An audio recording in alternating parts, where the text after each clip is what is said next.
Hello and welcome to the VR Master League Season 7 Qualifiers. I'm your host, Sputnik Cobra, and joining to me today is my co-caster, Say Chaotic.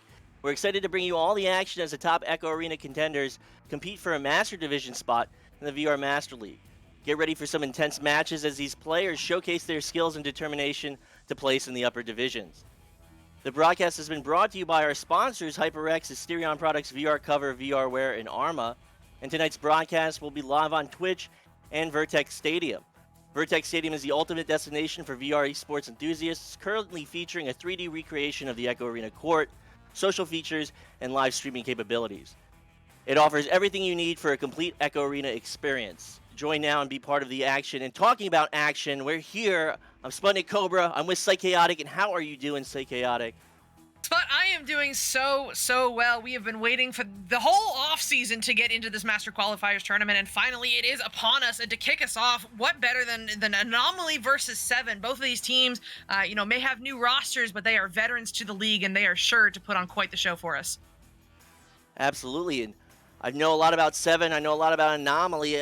Like you said, we've seen them year and year again, season and season. New teams, new compositions, but still pretty much that same core. And I'm excited to see who places today. We have a Swiss bracket, we have a lot of stuff, and we also have a lot of big news coming up. The VRML convention. Can you tell us something about that?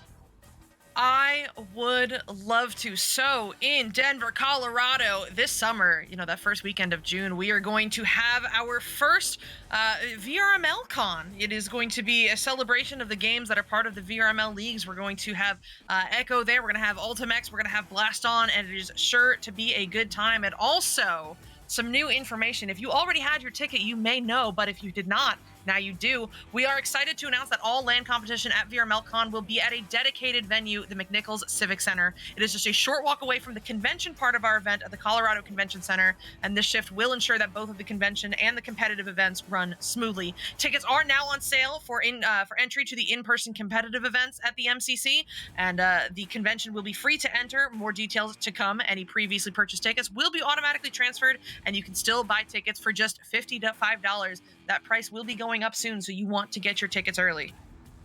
I think I know a little bit about LANs or about physical events, because this isn't just one game. We're used to Echo Arena LANs.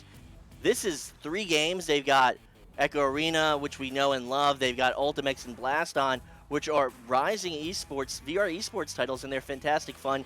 So it's going to be a mishmash of everyone, and it's going to be a huge community gathering, and it's going to be a ton of fun. So don't miss it. It's going to be in Colorado, in Denver. It's going to be awesome. So buy your tickets now. But talk about awesome, we're about to get into this game. I really want to see how this 7 roster performs.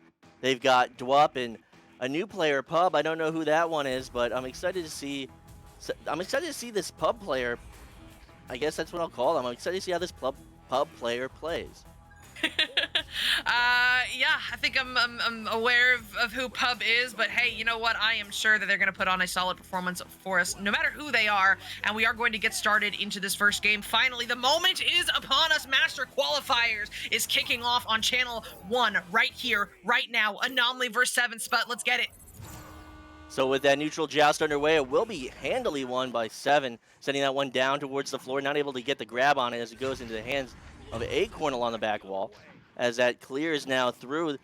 This is some starting intensity, open goal opportunity, and that one's going to ding, so not able to get that early start will be Anomaly, but we're used to seeing KFC play for Anomaly, played for Anomaly, I believe, he played for Ethereal last season.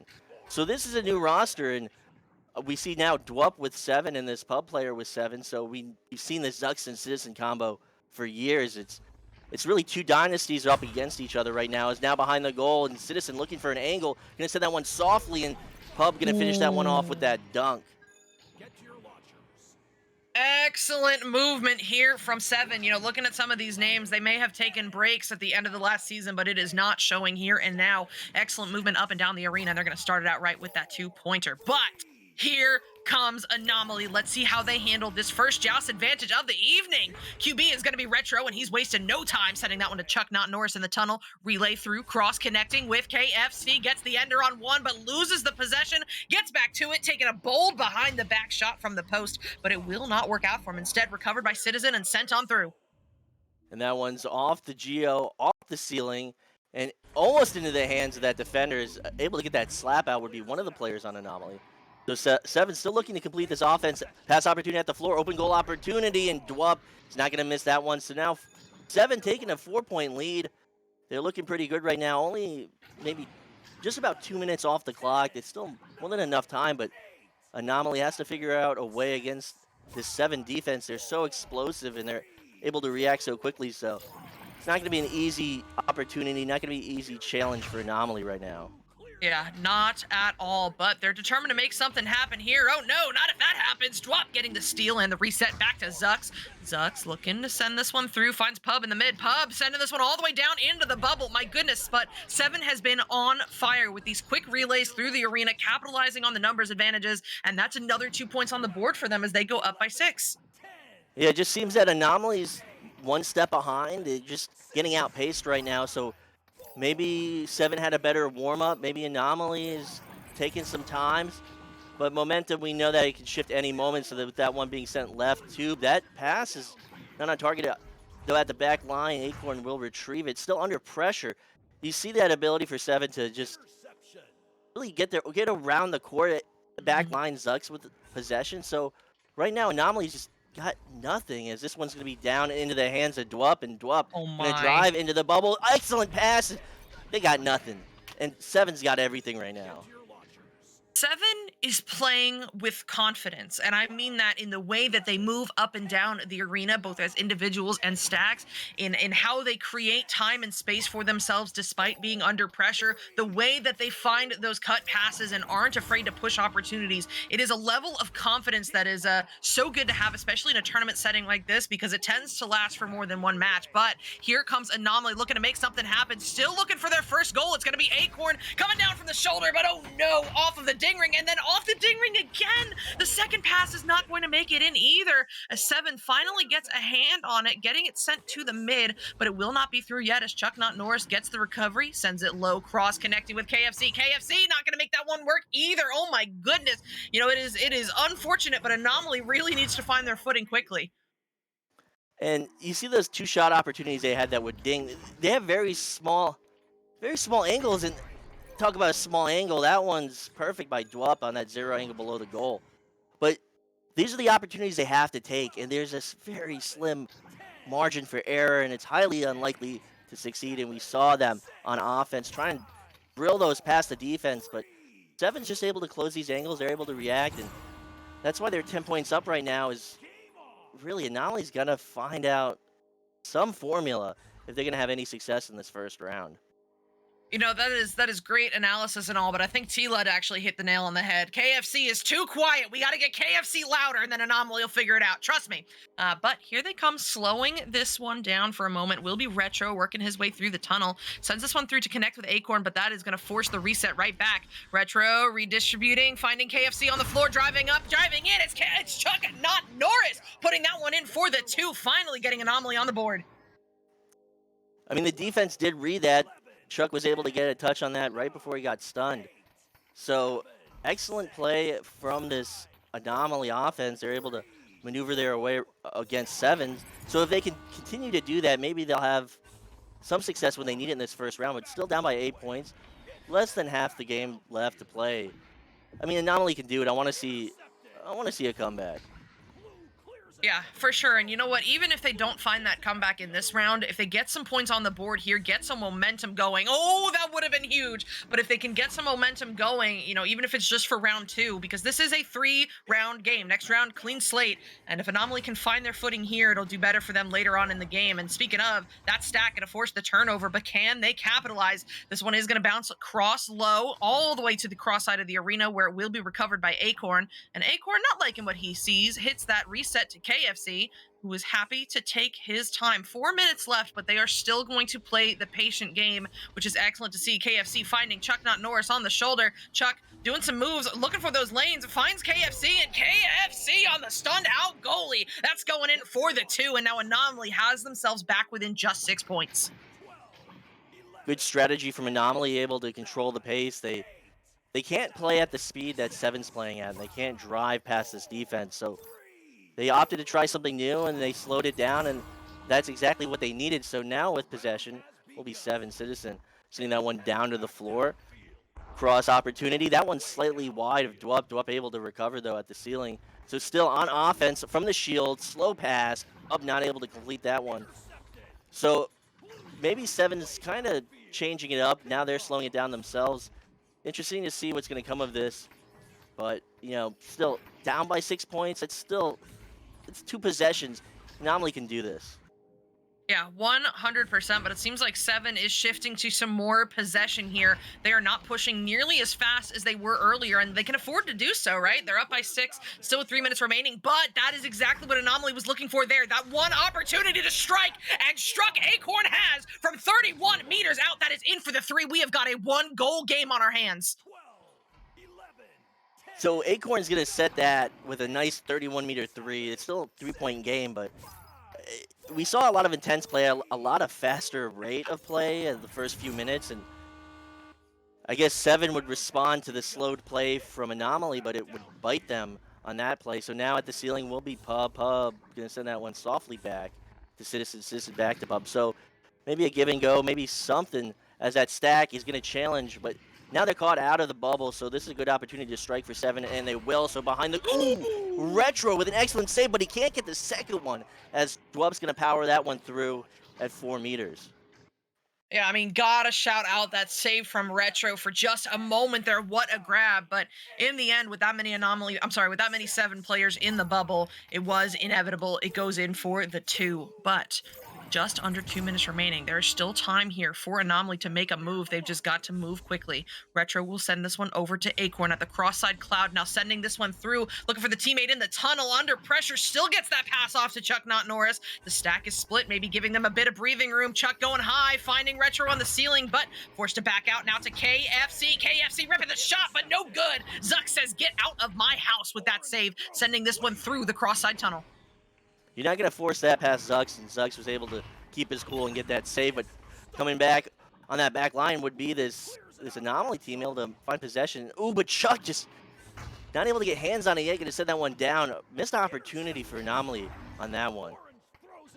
Yeah, I mean, Anomaly also needs to be keeping an eye on the clock as we hit this 1 minute mark. They're down by 5, basically forcing one of the goals that they get to be a 3 if they can find some points. But this one's going to be recovered by Dwup. No, stolen away by Chuck Not Norris. Good reaction there. He'll be set back to Acorn. Acorn just looking to get rid of it, but Pub is hiding there, and he's going to send this one in off of the backboard. So close. Not in just yet, though. Now passing over to Dwup at the shoulder. Dwup looking for a bold shot off the backboard, but no good. Out of the bubble. Recovered by Pub, and then reset. 5-point game, 40 seconds remaining. Seven's just going to run down this clock. They know what they need to do is they send that one to Pub at the wall. Pub now cross with the duck. Ooh, and another beautiful save from Retro, but he can't get it out of the bubble. And a missed cross from Seven. You don't see many of those, but 20 seconds counting. That's the first round of 7. Yep. It is definitely going to go to 7. It's just a matter of by how much, as they're looking for more, still finding Pub on the backboard. And oh no, I heard the steal sound, but points are going to be points. That's in for 2 of them, and that's going to do it here in round 1.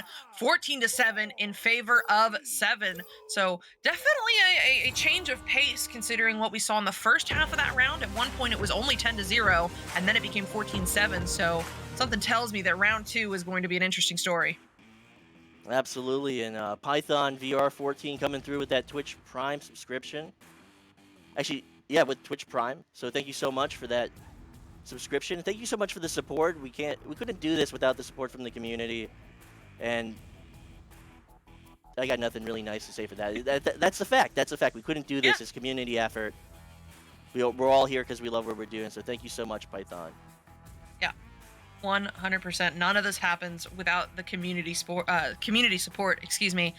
So it is so awesome to see the way that we can really fit everything. I'm sorry, really bring everything together here. So, taking a quick look at these stats, I kind of touched on it at the end of that last round. At one point, Seven was up 10-0, and then finally, Anomaly found their footing with about half the round remaining, bringing it to 14-7 in the end. So, Anomaly right now on a roll, but Seven, I think, also found their footing near the end of that last round. It has been back and forth so far between two of these teams. I am interested to see how things change going into the next round because Seven was killing it with both the combination of the clear and boost and the passing game, but Anomaly, since they found a way to disrupt that and then capitalize on the opportunities that they create, it'll be interesting to see how that pacing changes going into this next round, which starts right here, right now. And there is no command in chat, but I think there is a post, and ooh, that's a nice headbutt coming through from Anomaly. Anomaly just full sending it on that neutral joust. But this is a Swiss bracket, so that means a lot of teams play a lot of teams, and there's some math, which I don't know, but you can check it out in the Discord to figure out what a Swiss bracket is. So with that, that will be along the ceiling. Retro now looking for an opportunity. They've got 2 pass opportunities within the bubble, actually opting to send that back on an errant back pass, but KFC will pick it up. So 30 seconds off the clock, a little bit of slower play, more controlled play, as Retro, a little too slow, is going to get shut down by that 7 defense. Yeah, Dwup with an excellent steal there, and Pub helping it along. Gets this one sent down just outside the bubble. Recovered by Citizen, doing some moves. That's what I was talking about earlier. That confidence, despite being under pressure from 2 defenders, still finding the lane through, still keeping the possession here for the 7 squad, or maybe they lose it here. Yes, they do. KFC getting a good grab, getting it sent out of the bubble. Not clear just yet, but with a little help from Chuck, it will be. This is going to bounce low on that far side of the arena. Stacks are together. It's Anomaly there first. Acorn looking at the open goal. No! Just a bit off on that one as that goes off of the backboard, out of the bubble, and into the hands of Pub. At the Master Division, you should be making those shots. These are players that can make those shots and have done it for seasons. I don't understand why we're seeing so many missed opportunities from Anomaly right now. Maybe I really want to say maybe they didn't have a great warm up, or maybe maybe luck is just not on their side. But Anomaly is a strong team, and for Acorn to miss an open shot like that is very rare. Yeah, and you know what? It happens to the best of us, but the important thing is Acorn shakes that one off and gets his head back in this game because there's still 8 minutes left in this round. They still need some points on the board. The fight is never over, and oh my goodness, are they fighting? KFC coming away with that grab and putting it in. That is exactly what Anomaly needed to start this round out right. The 2-pointer goes in. They've got the first goal, and it took almost 2 minutes to find it. Talk about fighting for that goal. KFC, you see the physicality there, able to drop down, maybe fake the goalie. Maybe it helped, maybe it didn't, but it looked good from the spectator view. So KFC able to put the first 2 on the board for the second round as Seven's going to rocket that down to Dwup on the floor. Dwup looking at that stack ahead of them, trying to pull them out to a position that wouldn't be favorable. He's trying to get this, well, thought he was trying to get the stun, but look at this back passing, not even getting it to mid yet. And they're able to finally get that pass through as that stack's still mobile. So right now, Anomaly's playing a little bit more conservative, and I think it's paying off. My computer's freezing. Take it away, Sput. So at the floor, it's still with possession is Zuck. Zuck's trying to pull out that stack, that forward stack, get them stunned. At least I imagine. So that one will be sent now to Pub, and this is just some really clean passing as they work their way up into the bubble. Citizen now trying to find that cut, but slightly off target. As still, once again, Seven is maintaining this possession, setting the pace for this game. At the ceiling will be Dub. Dub now trying to find that, driving in, and again, Retro. Excellent saves back-to-back from Retro, but he can't find that one as Zucks from behind the goal will put in for 2. Retro has been killer in the goal. Already up to 3 saves. We are not even halfway through round 2, and every single one of those saves have come at such a crucial moment. We noticed a couple times he's just got to get rid of it quickly because the 7 pressure in the bubble has been incredible, but in the end, they're able to capitalize on the opportunity. But here comes Anomaly looking to return fire. Acorn crossing over, connecting with Chuck, not Norris, but don't have the numbers, so he'll back this one out to Retro. I feel like this is an atypically slow game for this level of play. I feel like this Anomaly team is trying to find some formula against Seven, and we're watching them troubleshoot live as that one's going to be just wide of the goal, but this 7 team's very fast, and that one's going to be a fast play from Dwub off the post, driving in 6 meters out. It's another 2 points, but 7 can play at a breakneck speed. They can play at the height of the game. And I feel like they're slowing it down for no reason other than just matching Anomaly. So I want to see how this round plays out. I want to see if they're going to like turn it up if Anomaly gets a lead, but right now they're just remaining cool. Yeah, they are. They are remaining confident in keeping their heads here. But I mean, here comes Anomaly, forcing that 7 defense back into their own bubble, giving Retro some time and space to slow it down here. They're still looking good, but Anomaly down by 2 is looking to get some points on the board with this drive, sending it over to KFC. Back now to Retro. Retro firing the shot, but no, again denied by Zux. He has also been killing it in the goal this evening, just not quite as tested as Retro so far. And that one's going to be just wide on that steezy bounce off the ceiling, as maybe a little bit of issues right there. Is still able to get that through, will be Anomaly. And Retro just going to dish that one forward. Really not even much of a shot attempt, as they just kind of Hail Married that. Is still a lot of one touches, not really maintaining possession. So I feel like this Anomaly team is just rushed right now as we see them just give up 2 possession attempts. Yep, absolutely. But now 7 is looking to press this opportunity as Dwap makes his way around the bubble under a little bit of pressure here from the defense, but finds that lane in, connecting with Citizen, who tucks that one into the close side pocket for the 2. 7 is looking to take no chances. They want this game in 2 rounds, and it shows as they are now up 6-2. And they're maintaining calm. Like they're not.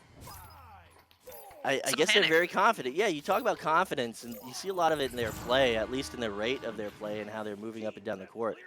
But they have great opportunities, and they're capitalizing on them when they take them. So that's now along the floor into the hands of KFC.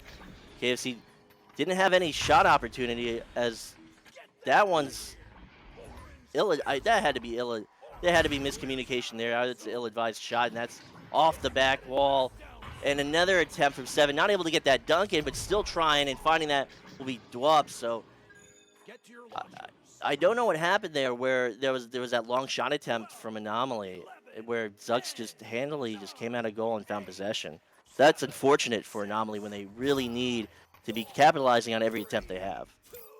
Yeah, 100%. I mean, with 3 minutes remaining, down by 6, that is still enough time, for 3 twos or 2 threes, but they've got to stop with the turnovers like that one right there. Citizen getting the pickup, sending it to Pub. Looks like we're getting ready for a 1-on-1, and he'll get it done. That's going in for the 2, as now 7 extends their lead 10-2.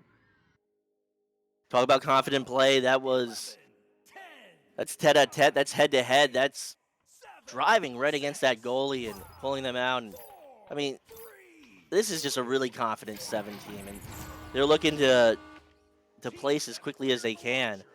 So with Swiss, I think it's 5 rounds today, and if you it's not. I think it's up to 3 times you can lose. I really should have checked the bracket. It's all good. So it is a modified version of a Swiss, wherein if you lose 3 matches, you are done. You are eliminated, which means that the number of matches we have going on concurrently decreases over time. If you win 3 matches, you're also done. You get into Master. So it's basically you win 3, you're in. You lose 3, you're out. It's going to be a max of 5 matches.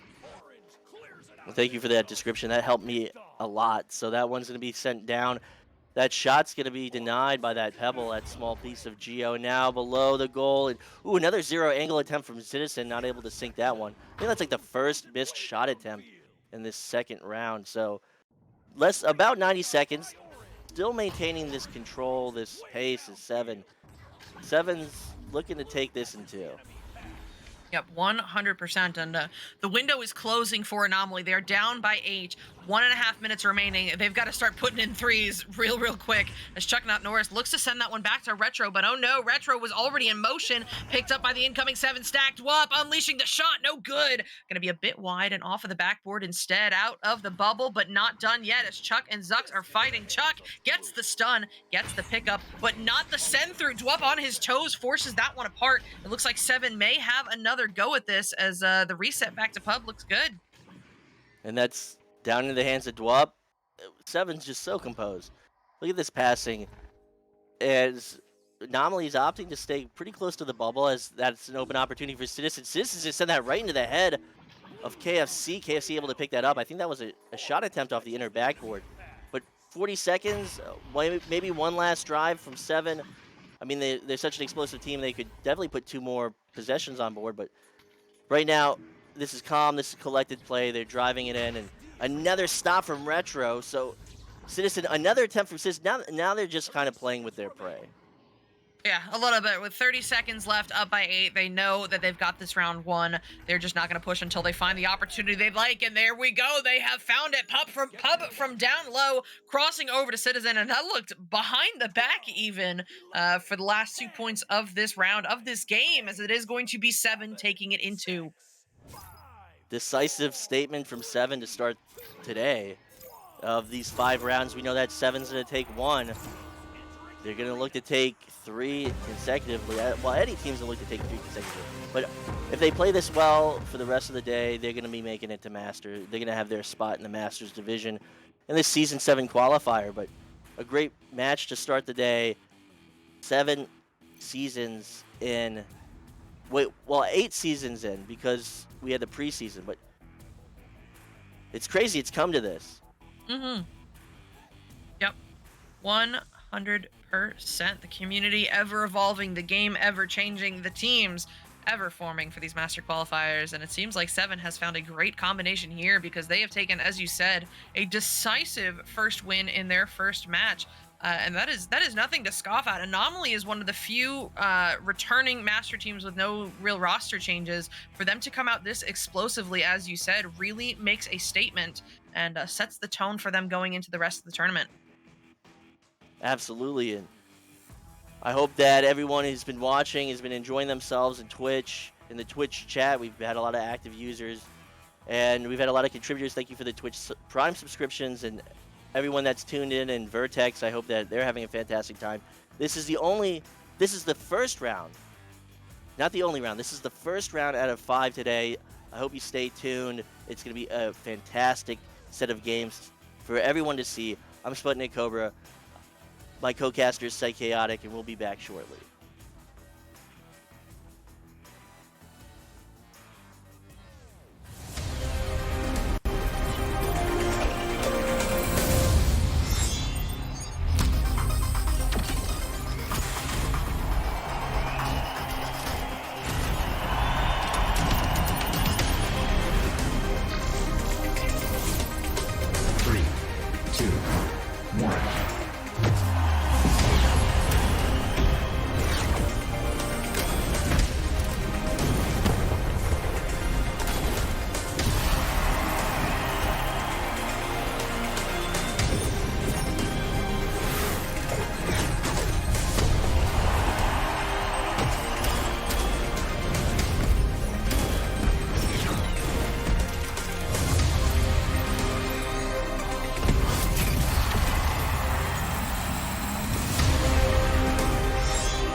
VR wear.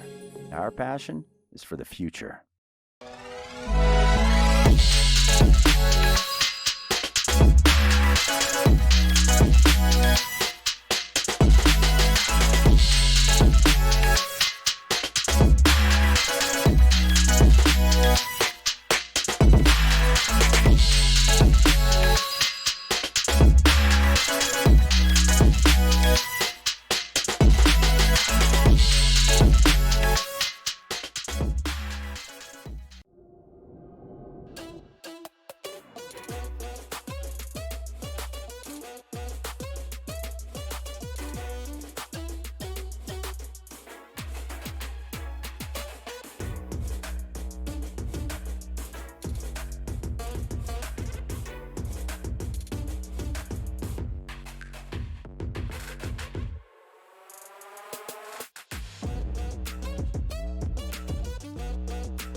Welcome back to the VR Master League Season 7 Qualifiers.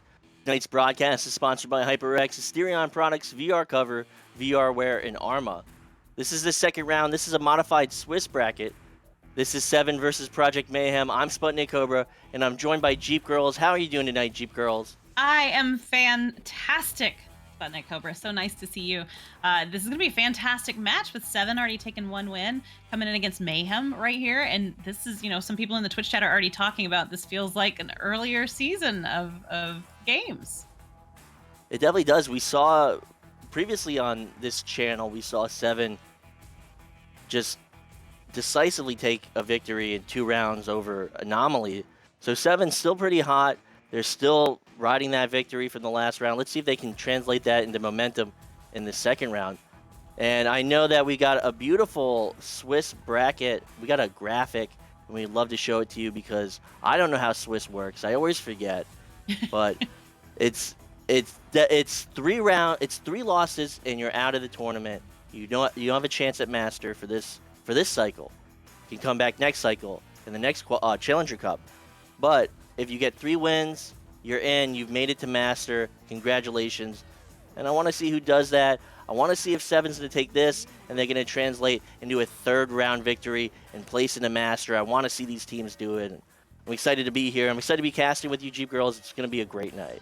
Absolutely, and we've got T-Lud and of course Val in the Twitch chat already ready here, and they're the cheerleading squad. And I love seeing their names every time we cast some of these guys. It's fantastic. 7 coming in right now with Zux, DWUP, Citizen, and Pub, and over on Project Mayhem we have Single Shot, Swag War, The Law, and Jay Franzel. So this is going to be a match for the books, and they are ready to kick it off right now. And with that, this is going to be the start of the second round. We got 5 rounds tonight. 5 rounds, a lot of games, and this is the second one starting right off, and coming out of the gates will be both these teams probably going to find possession. Sending that one forward quickly. Talk about initial momentum. Dub up to the ceiling, and nice save coming through, I think off the head of one of the players on Project Mayhem. So able to deny that early momentum will be Project Mayhem, but still, this is back and forth. This is only 20 seconds down. That one's through and into the hands of Single Shot. Single Shot going to finish that one off. 11 meters out. That's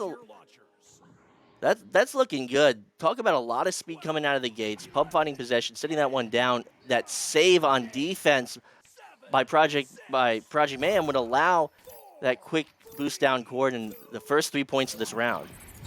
Yeah, that was very quick response by Mayhem, definitely getting on the board here very early. Citizen with that disc right now, holding on to it as he's getting attacked by that stack. DWUP going to send it back for a nice reset there to Zux.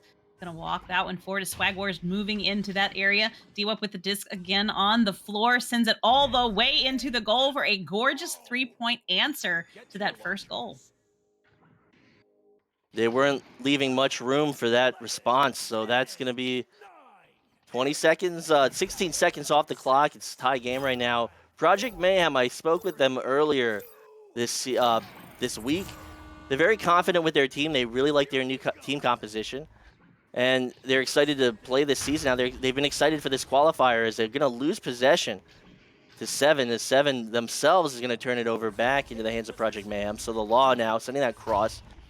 And that one's going to be forwarded down. That stacks through if they can find possession, and they will. So Single Shot now driving that one in, sending that actually behind the goal. Franzel.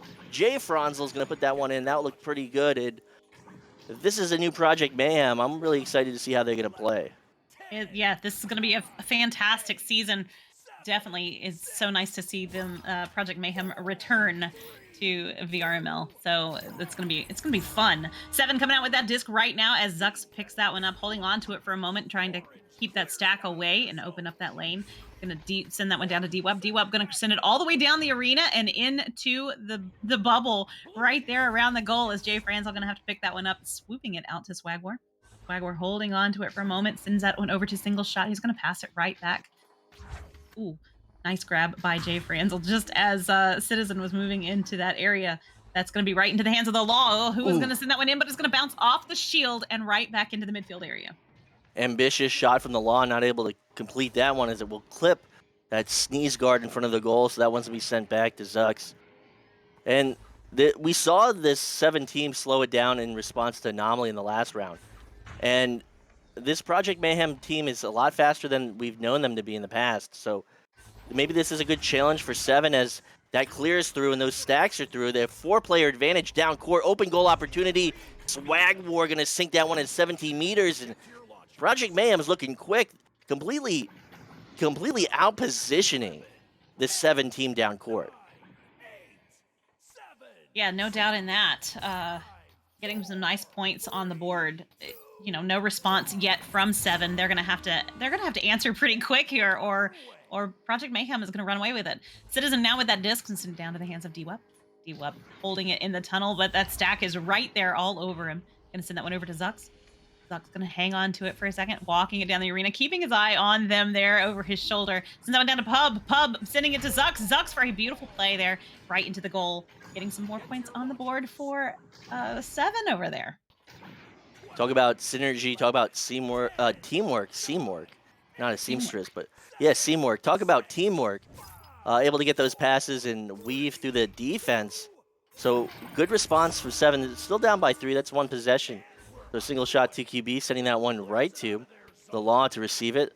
Law able to outmaneuver Pub and send that one back. So I haven't seen Project Mayhem play like this. This is a new team. This really is truly the Law and Swag War would be holdovers from the previous roster, but this single shot Jay Franzel dynamic is beautiful to see, and maybe single shot miscommunicating to Franzel as Franzel goes for the punch on what was obviously a pass. But Jay Franzel able to get that one back, so still keeping this drive alive as that one's going to be open goal opportunity. The Law, 3 points, 8 meters out, able to punish this 7 defense on that transition. Beautiful work indeed. Wow. They are definitely something to behold this evening. Jazz advantage going back over to 7 right now with 5 minutes left on the clock. Just a little over half of this first round as that is grabbed by Zux. Hang on to it for a second, trying to rid that stack of their momentum, and it works out. D-Wep with the disc now, turning that one around, walking it right down. You can almost see him telling his teammates to move. Go forward, move forward. Not sure if that's what he's saying, but you know. Fun to imagine. I'm going to send that one right back for a nice reset to Zux. Zux just going to hold on to it for a second. They don't have to, you know, move too quickly. They're very good about taking their time and not moving under the pressure and not buckling to that and not panic clearing, which is really nice to see. That's going to be single shot with another gorgeous goal. Wow, for Mayhem. I love the physicality in that shot. We talk about like an arm rotation. Able to pick that one up at the apex of his throw and just finish it. Beautiful no wind-up shot from single shot. So this is a really good-looking Project Mayhem team. I'm going to give it to him. And I think there's going to be an announcement soon, so everyone should stay tuned. I'm going to keep that one cryptic. But now at the floor, that's another opportunity for Project Mayhem, but not able to finish it off would be, I believe, single shot on that stun on Zux. I don't know. That one's going to go all the way down into the blue area. They're just right outside of the bubble, but that's going to be Swag War picking that one up just as getting stunned, able to get that disc back out of the bubble area. D-Wep with it now, though, getting a lot of pressure from the Law as Citizen's going to move in to help him out. Pub now with the disc, sends that one up to D-Wep. D-Wep going to sink that one in for 7. Trying to shrink that lead and doing a good job of doing so. They're just down a couple of goals now. Yeah, D-Wep completely beating that man coverage or whatever coverage was there with that open cut, driving that one forward and punishing on that lower bottom pocket. So still 7-point lead. Looking pretty good right now as Project Mayhem. Single shots taking their time. They don't have to respond. They just have to run down this clock. There's 3 minutes left. It's more than enough time for 7 to come back, and they really do not want that happening. I think Project Mayhem won in the previous round, and this is a drive-through, and that one's going to be good. Swag War. Talk about patience. Talk about finding that opportunity to strike. D-Wep had an open cut, and Swag War would beat his defense and find another open cut in response. Wow, nice play indeed from Project Mayhem. I'm excited to see how far they can take this. Also, Angel, thank you so much for gifting those subs down there. We greatly appreciate you there in Twitch, and to hello to everyone that's hanging out and watching today. D-Wep with that disc. Oh, we're going to lose possession, and that's going to give Swag War and the Law stack there an opportunity to send that disc all the way down into the orange end of the arena. Single shot getting a little pressure. Oh, but the Law going to finish that one off and polish it for another 3-point goal. Excellent play from Project Mayhem. If this is them at the top of their game, then they have a lot to offer this season. 2 minutes left in this first round. They don't have to hold 7 at bay. They can just continue striking as they've done, as that one's going to be into the hands of Citizen. Maybe slower play from 7 to open opportunity down court. Pub with it. Pub really taking their time. Ooh, able to find that off the bounce, but not able to complete it. Pub with another opportunity with that rebound to try and drive in. Get through that defense in. Oh! That one's got to hurt. A single shot would get the save, but brought that one back into the goal, across the goal line. And that's 2 points for 7. Yeah, it was a phenomenal save, and I was so excited that single shot grabbed that one. It was beautiful, but yeah, unfortunately, sometimes that just happens, and they're still in a pretty solid position. They're up 10 here in round 1 with 1:20 left on the clock. Single shot going to send that one quickly down to Jay Franzel. Jay Franzel going to cross the arena over there to the Law, who is going to move right in and sink that one in for another 2 points. Maybe definitely an unconventional shot for the Law. Never really seen him take some. He kind of just heaved that one into the goal, but he found that angle. So another 2 points. Less than a minute in this first round, in the second round of this modified Swiss bracket in the Season 7 qualifiers for the VR Master League. This is Echo Arena. This is the best of Echo Arena as Swag War able to outmaneuver that defense, trying to find positioning. Not seeing that one, as Citizen will pluck it right out of their hands, as Citizen will finish it off with that slap clear. That is going to be the stack there. DWUP leading the way, getting that disc all the way down into the bubble. They're fighting to get to it, and that's going to be Citizen picking that one up, moving right in, sinking another 2 points for 7. Too little, too late. 7 maybe not expecting this Project Mayhem team. I don't know if anyone was expecting Project Mayhem like this. This single shot in Jay Franzel edition was a good choice, as really this Project Mayhem team is just looking so strong, is able to pick up that headbutt and trying for another opportunity, not able to sink it. That's 11-21. Project Mayhem's going to take this first round. They are, and well-deserved. They played phenomenally, very fast. Their stacks were incredible. Their passes were on point. Their shots were very, very immaculate. So definitely, they're definitely where they should be, and it's really nice to see. You know, we know all of these players. I mean, we've seen them on teams and here and there, but this seems to be a very nice grouping of them, and their chemistry seems to be fantastic. So this is a very nice round for them, indeed. Yeah, I think they found all the pieces for their puzzle, and it's really coming together. And, you know, this is Season 7. Yes, Season 7. So many seasons. We've been here for too long. I've been here for too long. But these teams, these players, they've only matured both as players and as people over these past few years, and their game has matured, and you see a level of sophistication in this play that, you know, we never expected years ago. So it's beautiful to watch this game develop. Beautiful to see these new team compositions, and Project Mayhem really surprising us. Absolutely. You know, it's going to be really interesting to see who winds up at VRML Con for the finals in June. That's going to be something to behold, and I can't wait.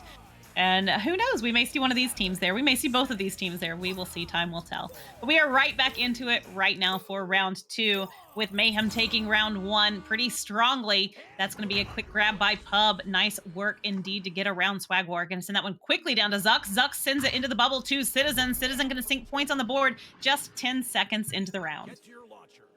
So 7 not taking their chances. They know that this Project Mayhem team is formidable. So Citizen, even with that juke, that pump fake along the wall, I don't think they expected these saves as well.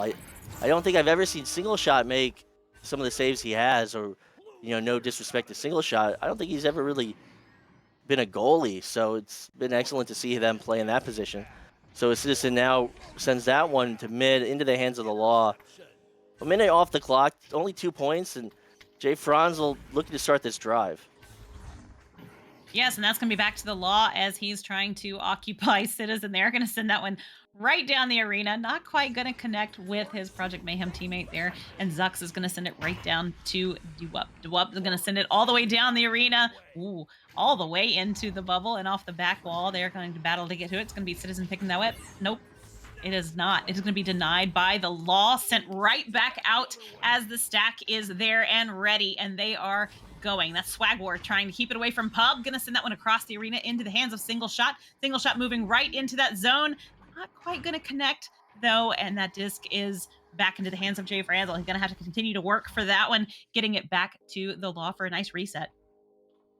And someone's saying, is this the last season of VR Master League? No, this is not. I apologize if I said something that might have led to that. But that's going to be off the head of Zux, able to get the save somehow, as Project Mayhem's not going to be able to drive that in on that attempt. But they will get a second chance. Swag War with it. Clustering just a little bit as they opt to send that back to find their positioning against this 7 defense. That's going to be Swag War holding onto that disc right now, inverted. Just nobody's really pressuring to put anything on him there, and that's going to be back off of the back wall and back out again as they are trying to get to it. They're going to have to stack to do so. That's the Swag War picking that one back up again. And no, to answer that question, even to solidify it, we're just getting started. Like VRML, although we've had 7, this is season 7. I've already predicted that my team's taking the championship in season 17. So we've got a ways to go.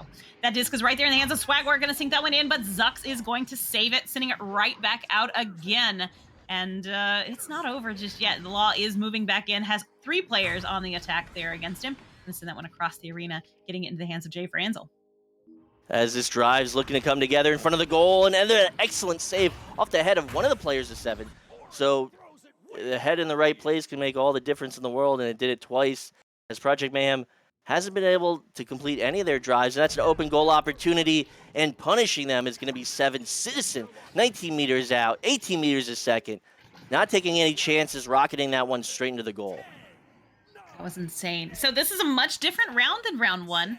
A lot less scoring going on right now. We already had 5 goals on the board at this point in that first round, and we only have 2, and those are both by 7. So this is definitely, what do you think changed, Sputnik?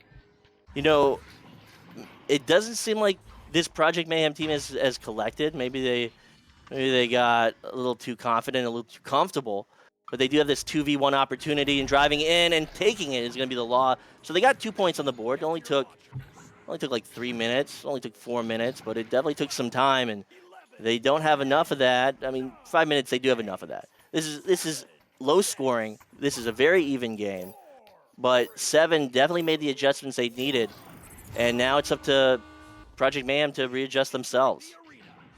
Yeah, and it's always hard to be the team that the other team's having to adjust to, because I mean, it's easy to make the adjustments, but when somebody else is making the adjustments, you don't know what they're changing. So you keep playing like you were playing, and it doesn't necessarily work. Nice play by 7 indeed to get another couple points on the board there for them. D-Web coming in with that beautiful slam dunk goal for 2 points. Joust advantage going back over to Mayhem. And Soisy coming through saying, I told them to play. So maybe it was all Soisy's motivation, and much love to Soisy. I've known him for a few years, and he's a great player. He doesn't play as much anymore, but it's still great to see him in chat. I hope you're doing well. Very nice. It's always nice to see players return and pop into the Twitch chat and say hello. We greatly appreciate it. Oh, the Law going to finish that one off, getting points up there with the assist by Swag War. It's just a 1-goal game once again. 5 minutes left. Half the round. 3 points. Explosive teams that are really slowing it down. They're not playing, maybe they're not playing to their strengths, or maybe they realize that they get too loose when they play that fast, and these are both very composed teams, so maybe that's not the strategy that will lead 7 to victory, but 7 still have this advantage as they will find that turnover. So Dwup going for that long shot that's not going to be on target as that bounces off the Geo, but still in the bubble. A lot of stunts coming through, so single shot looking to clear that. We'll send that to the Law. But you see all this physicality still with possession now. Pub will recover it as an opportunity with Citizen looking to just actually send that back. So they're just going to slow it down. Right. Well, they have the clock advantage right now. They're up by a nice 3-point goal. So they definitely have the time, and they can slow it down. Like you said, that disc is going to be right down to the hands of Pub. We saw some really nice stunning work there a moment ago, too, as the disc came into the bubble area.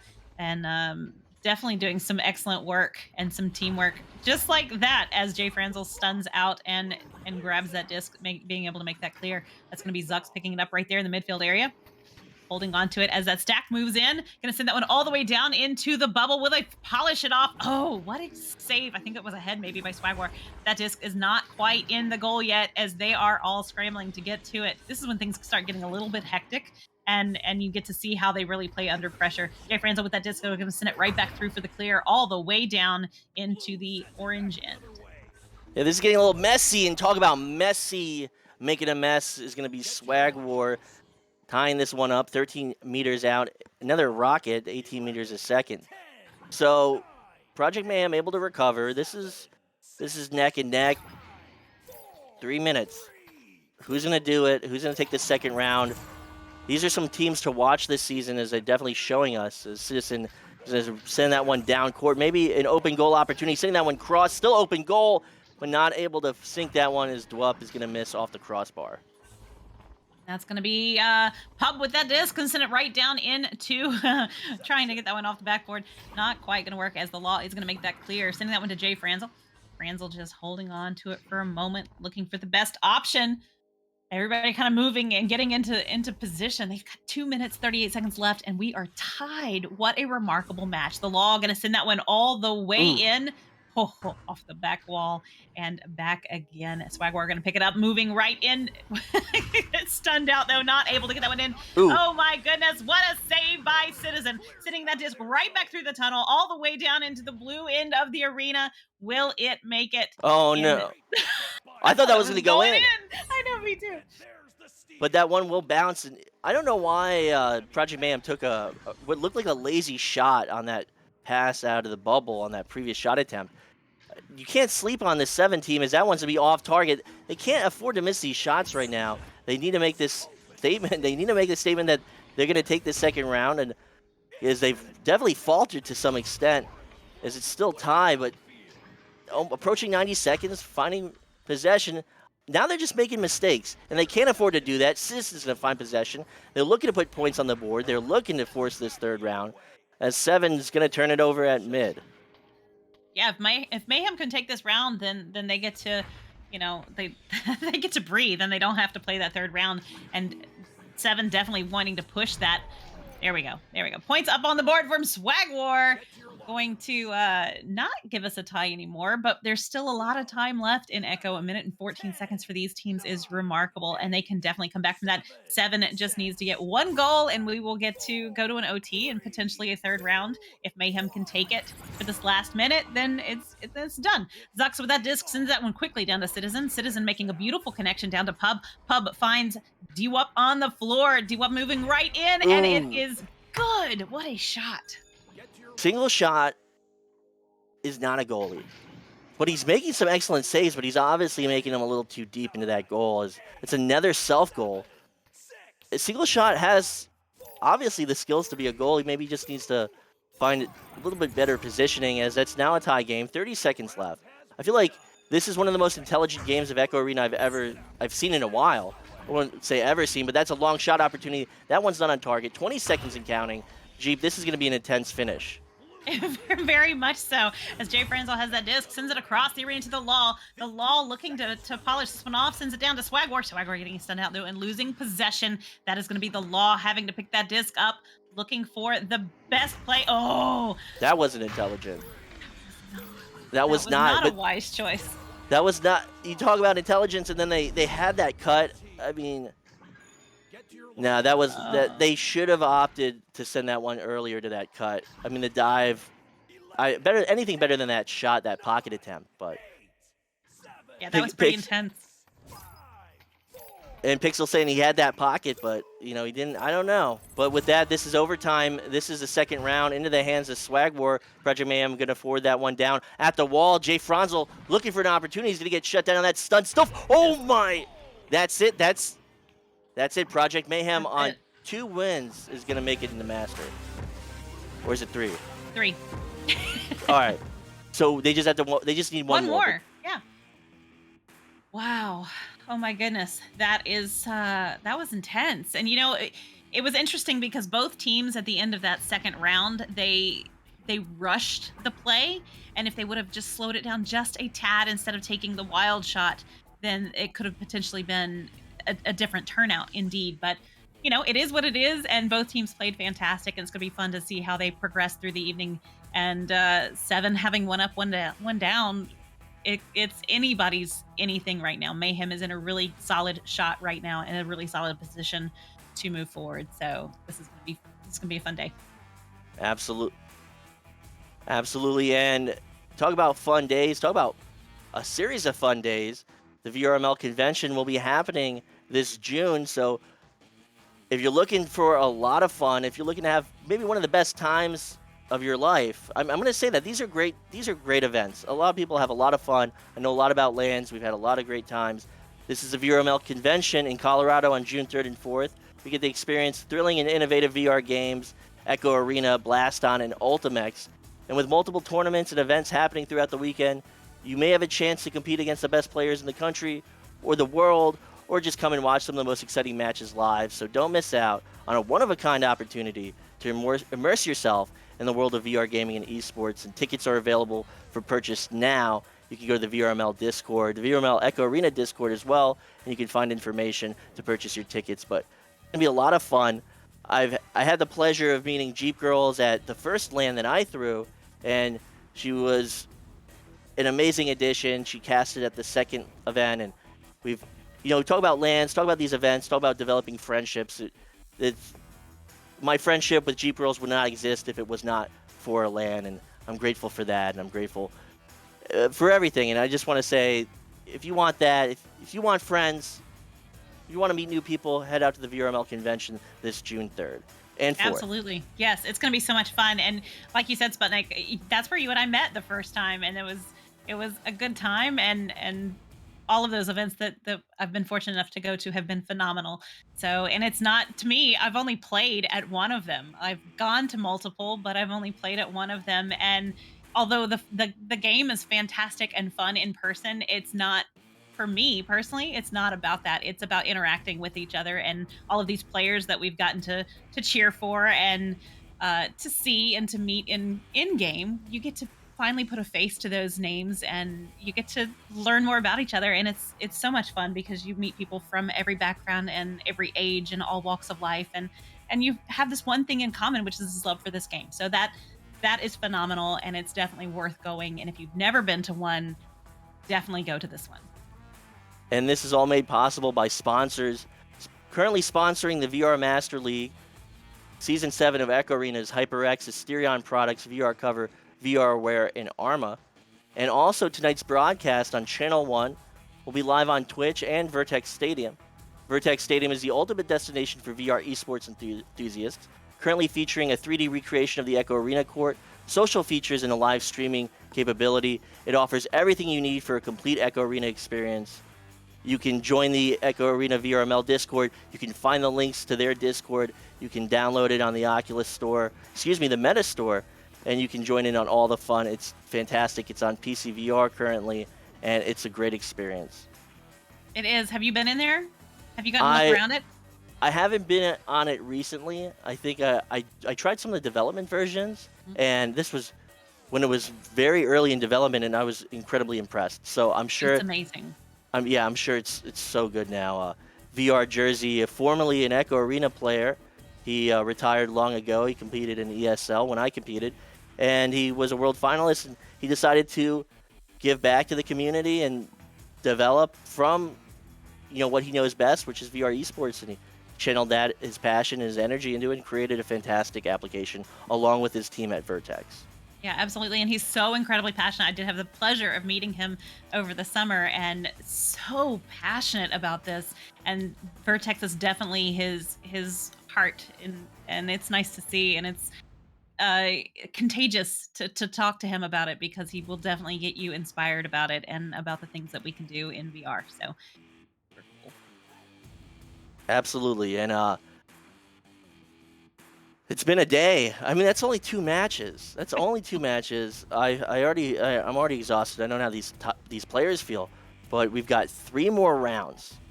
3 more rounds, a lot more action, a lot more Echo Arena, and you don't know who's going to place. You don't know who's going to make it until it happens. There's a lot of upsets, a lot of excitement. Stay tuned. It's going to be a fantastic night. fantastic day wherever you are in the world. I hope everyone's watching because this is the height of Echo Arena. This is the best of the best. I'm Sputnik Cobra. I've been joined by Jeep Girls, and stay tuned.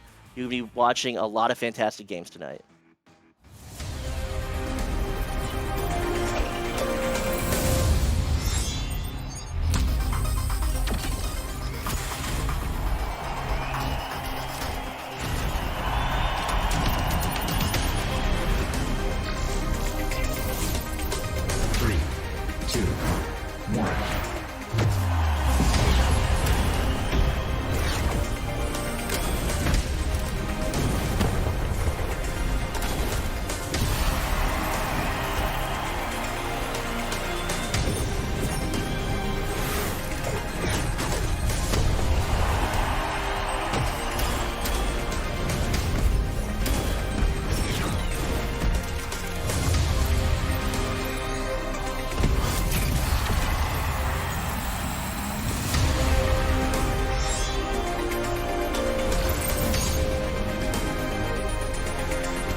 Yes. Easy going right there.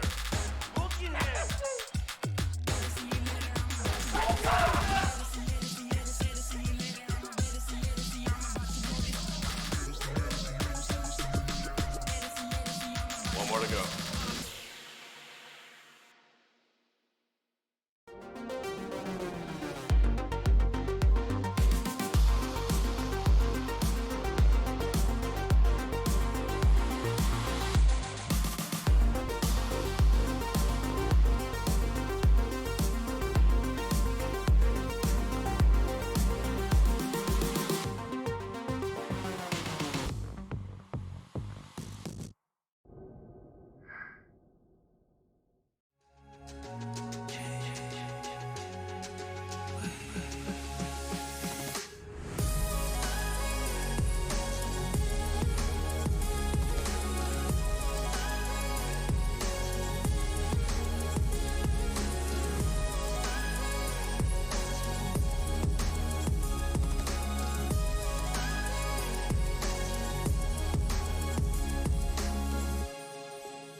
VRware.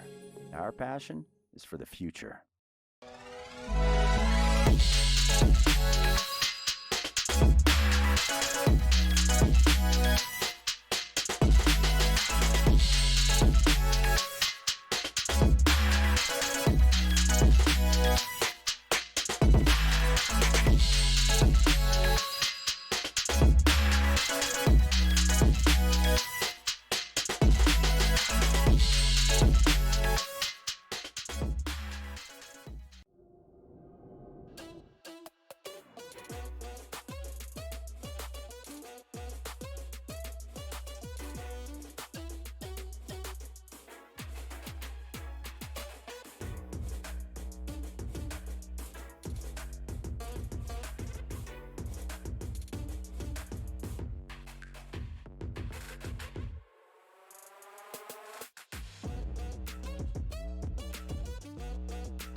chat.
All right, welcome back. This is going to be another fantastic match here in Season 7 Master Qualifiers. I'm Jeep Girls, and with me, of course, is Chaotic. Hello, hello. How are ya? I am doing fantastic. I casted that first round, then got to watch that Sky vs. High Voltage match in the last, and now I am so ready for Ignite vs. Overkill. This is going to be phenomenal. So you have to update me, though. How did Sky do in that second round? Oh, well, it was High Voltage taking it in 2 rounds. Sky put up a good fight, but, I mean, in the end, High Voltage has been a force to be reckoned with so far in this tournament. I am so excited by what we've been seeing from them. Good. Yeah, we've seen some great stuff. We just saw some great play also from Project Mayhem. So this is, wow, what a day. Coming in on Ignite right now, we've got Jaywalker, Time Ryan in game, and for Overkill is Lethal Hobo, Anubis, Robbins, and Knife Rich. So this is going to be quite a match. Yes, it will be. I mean, both of these teams have so much history. We saw, Ignite, Joker, whatever you're going to call them. This squad right here is such a force to be reckoned with across the league, and it's timeless. It is really timeless. They have been champions. They have been the top of Master for so long. But Overkill, I mean, this roster in and out of Master last season, we saw them try to get into Master once again, and that last Challenger Cup just didn't quite happen for them there, but they're looking for that opportunity once again here in this Master Qualifier. They are, and wow. Well, the thing is, this is anybody's right now, right? It's so exciting. These have been some fantastic matches, and it's going to keep going. We've got a couple more rounds of this after this one, so once you get those 3 wins under your belt, you're golden, and 3 losses, well, you're going to have to try again next time. But they're ready to go. Are you ready? I'm ready. Yes, I am so ready to really get into this. It is very exciting, and I cannot wait. Here we go. The stacks are lining up in the tunnels. The disc is in the middle, and away we go into round 1 right here, right now. This one's going to be picked up by Anubis for Overkill, getting that first touch, but oh no, the pass a bit wide, but it all works out as Robbins gets the recovery. Now to Knife Rich on the back wall. No good! Just a bit too high on that shot out of the bubble into the hands of Jaywalker here for Ignite, and away they go. They do, and that's going to be Game grabbing that disc, sending it quickly down. Oh, the Geo does get in the way. Ryan's going to have to work a little extra hard to grab that one. Getting a lot of pressure from Robbins. Gets it down to Game on the floor again. Moving that one right in, getting some points on the board very quickly for Ignite, just 30 seconds in. Yes, just 30 seconds in, and what a strong start indeed. From 6 meters out with the assist from Ryan, it's Game getting that first 2-pointer on the board, but plenty of time left to go. Let's see how Overkill handles their first joust advantage of this game. It's going to start with the QB from Anubis. He'll take this one up to the bow tie, drawing out that stack pressure before going high to Robbins in the mid. Robbins keeping an eye on both the back and front stacks, finds that relief pass over to Knife Rich. Relay now through, connecting with Anubis. Anubis looking for the goal, but no, off the ding ring into the hands of Time, but they're not done yet. Anubis, another recovery, puts this one in for 2. We are tied. We are, and to be tied just right here, 1 minute and 15 seconds left into the first round. That's pretty fantastic. I know they've all got to be feeling really good right now. As Ignite comes out ready for the joust advantage, they are going to quickly grab that disc and get it moving down the arena. Game inverted on the ceiling, avoiding that stack, sends it over to Jaywalker, who quickly passes it back to Ryan. Ryan just hanging on to it for a moment, moving down the arena, stacked up with Game ready to go, and they are going to dribble that disc all the way down into the bubble, off the back wall. Going to be grabbed by Robbins and sent right back out into the midfield. Yes, indeed, up into the mid, but recovered by Game there on the ceiling. Anubis coming out to pressure, Game taking his time in space here before finding that feed through the mid. Connects with Jaywalker, then through to Ryan. Ryan looking for the goal, but off of the back wall instead, and into the hands of Robbins for Overkill. He gets this one sent up to Anubis here at the bow tie under some pressure, just sending this one through the tunnel. Finds the teammate there. It is going to get down into the Ignite bubble. Not in just yet, though, as instead it's recovered by Game. Game is just going to draw out that attack right there, sending it down to Time. Time quickly, not quickly, really anything. Taking this time, definitely gets that one over, but Lethal Hobo is going to grab it, sending it right back to Anubis for a reset there in the goal area. Robbins with the disc now, trying to avoid the Ignite players as Anubis does send that disc down the arena. Oh, it's going to be slapped back by Ignite right down into the bubble area as Game has the disc on the wall, moving right in, sends it to Ryan for another 2 points for Ignite. Yes, indeed. And oh my goodness, some exciting stuff going on in the chat that I just have to shout out because we've got a hype train going here on Channel 1. Shout out to JJ Twins for the sub. Shout out to Not Quizzy for the sub. Shout out to Angel for the gifted sub. And then all of the bits coming through. You guys are incredible. Pixel Patrick really bringing it there. But back to this game. We're focused up here. And T-Lud as well. Cannot miss her. It's going to be Robin sending this one through to Knife Rich. Knife Rich under pressure, looking for that relief pass. Finds it in the form of Robin's in the mid. Robin's now taking this one high. Here comes Ryan, forcing that pass to Anubis. Anubis, under that same pressure, gets it sent over to Lethal Hobo. Hobo up high now, finding Robin's on the ceiling once again, ripping a bold shot there on the Ignite defense. And Jaywalker telling him, get out of my house with that save. But Overkill is not done yet. Another recovery. They're still going to keep this possession up into the hands of Knife Rich. Now high, connecting with Robin's on the ceiling. Robin's finding, oh my goodness, finding the teammate on the way in. And that is a technical goal if I've ever seen one, but points are points, and that's going to be 4-4. 6 minutes left on the clock, and to be tied right now, what a phenomenal play.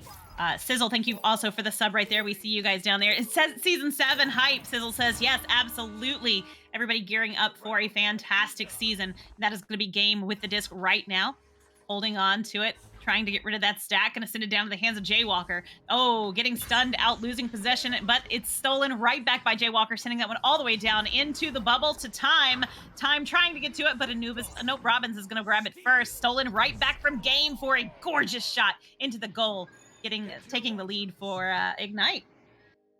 Absolutely. And this has been a shockingly low scoring game so far. Halfway through this first round, and there's only a handful of goals on the board, but it looks like these teams are finding their footing. They're going to keep pushing on, and it's only a 2-point difference. So here comes Overkill. Anubis sends this one over, connecting with Lethal Hobo. Oh, under stack pressure, gets the pass off to Robbins. Robbins trying to find this reset back to Anubis, but no, finds the hands of Ryan instead. Ryan eyeing up these lanes, looking for his options, takes a moment to slow this one down, connecting with Time on the back line. Time going cross now to Game. Gonna look to set up Ignite here as Game goes back across over to Time, taking their time. Now down low to Ryan on the floor, and this is the patience we know and love from Ignite. Now up high to Jaywalker on the nest. Jaywalker looking for one more pass in the form of Ryan on the back wall. That's going in for the 2. Ignite extending their lead now 8-4. Incredible play, beautiful movement by both teams, but Ignite just starting to squeak ahead a bit. 4 minutes 20 seconds left on the clock as Overkill is going to have the joust advantage right about now. Coming out ready to play. Let's see if they can respond with another quick goal here. Anubis, going to have to push that disc quickly over to Lethal Hobo. Lethal Hobo getting a lot of pressure from that stack, sends that one down to Anubis. Anubis quickly down to Robbins. Robbins sending that one, holding on to it for just a moment, letting his teammates get into positions. Anubis down for the reset. Back to Knife Rich. Knife Rich across the arena, trying to get Lethal Hobo, but not quite going to connect. And they are going to have to pick that one up, but it's going to be Time who makes that clear, sending that one all the way down through the trench and into the bubble area. They are coming in quickly, and that's going to be Game for another 2. Excellent speed there from those Ignite stacks, getting down into the bubble to take advantage of the opportunity they created. A Game, I mean, minimal reload time there, picked it up, put it in as the goalies were trying to get home and get situated. So takes advantage of that window of chaos for the team. But here comes Overkill, only down by 6, still more than 3 minutes remaining. That is plenty of time for them to get this done, but not if those stacks keep wreaking havoc like they are right now. Jaywalker in the area, gets the steal, gets it sent through the tunnel, but Anubis on the back line is able to get the recovery instead for Overkill. Over to Lethal, and then up to Robbins, as it looks like now Overkill is going to have a shot at this one. Defense for Ignite is retreating, so they're going to push up to just outside the bubble. Anubis got the hops, trying to get away from the defense, but oh no, the shot not going to be on, all the way out of the bubble where it will be recovered by Ignite. No way. No. Oh, so very close. Gonna ding off the ring right there at the end of that one. Time gonna send it back to Game.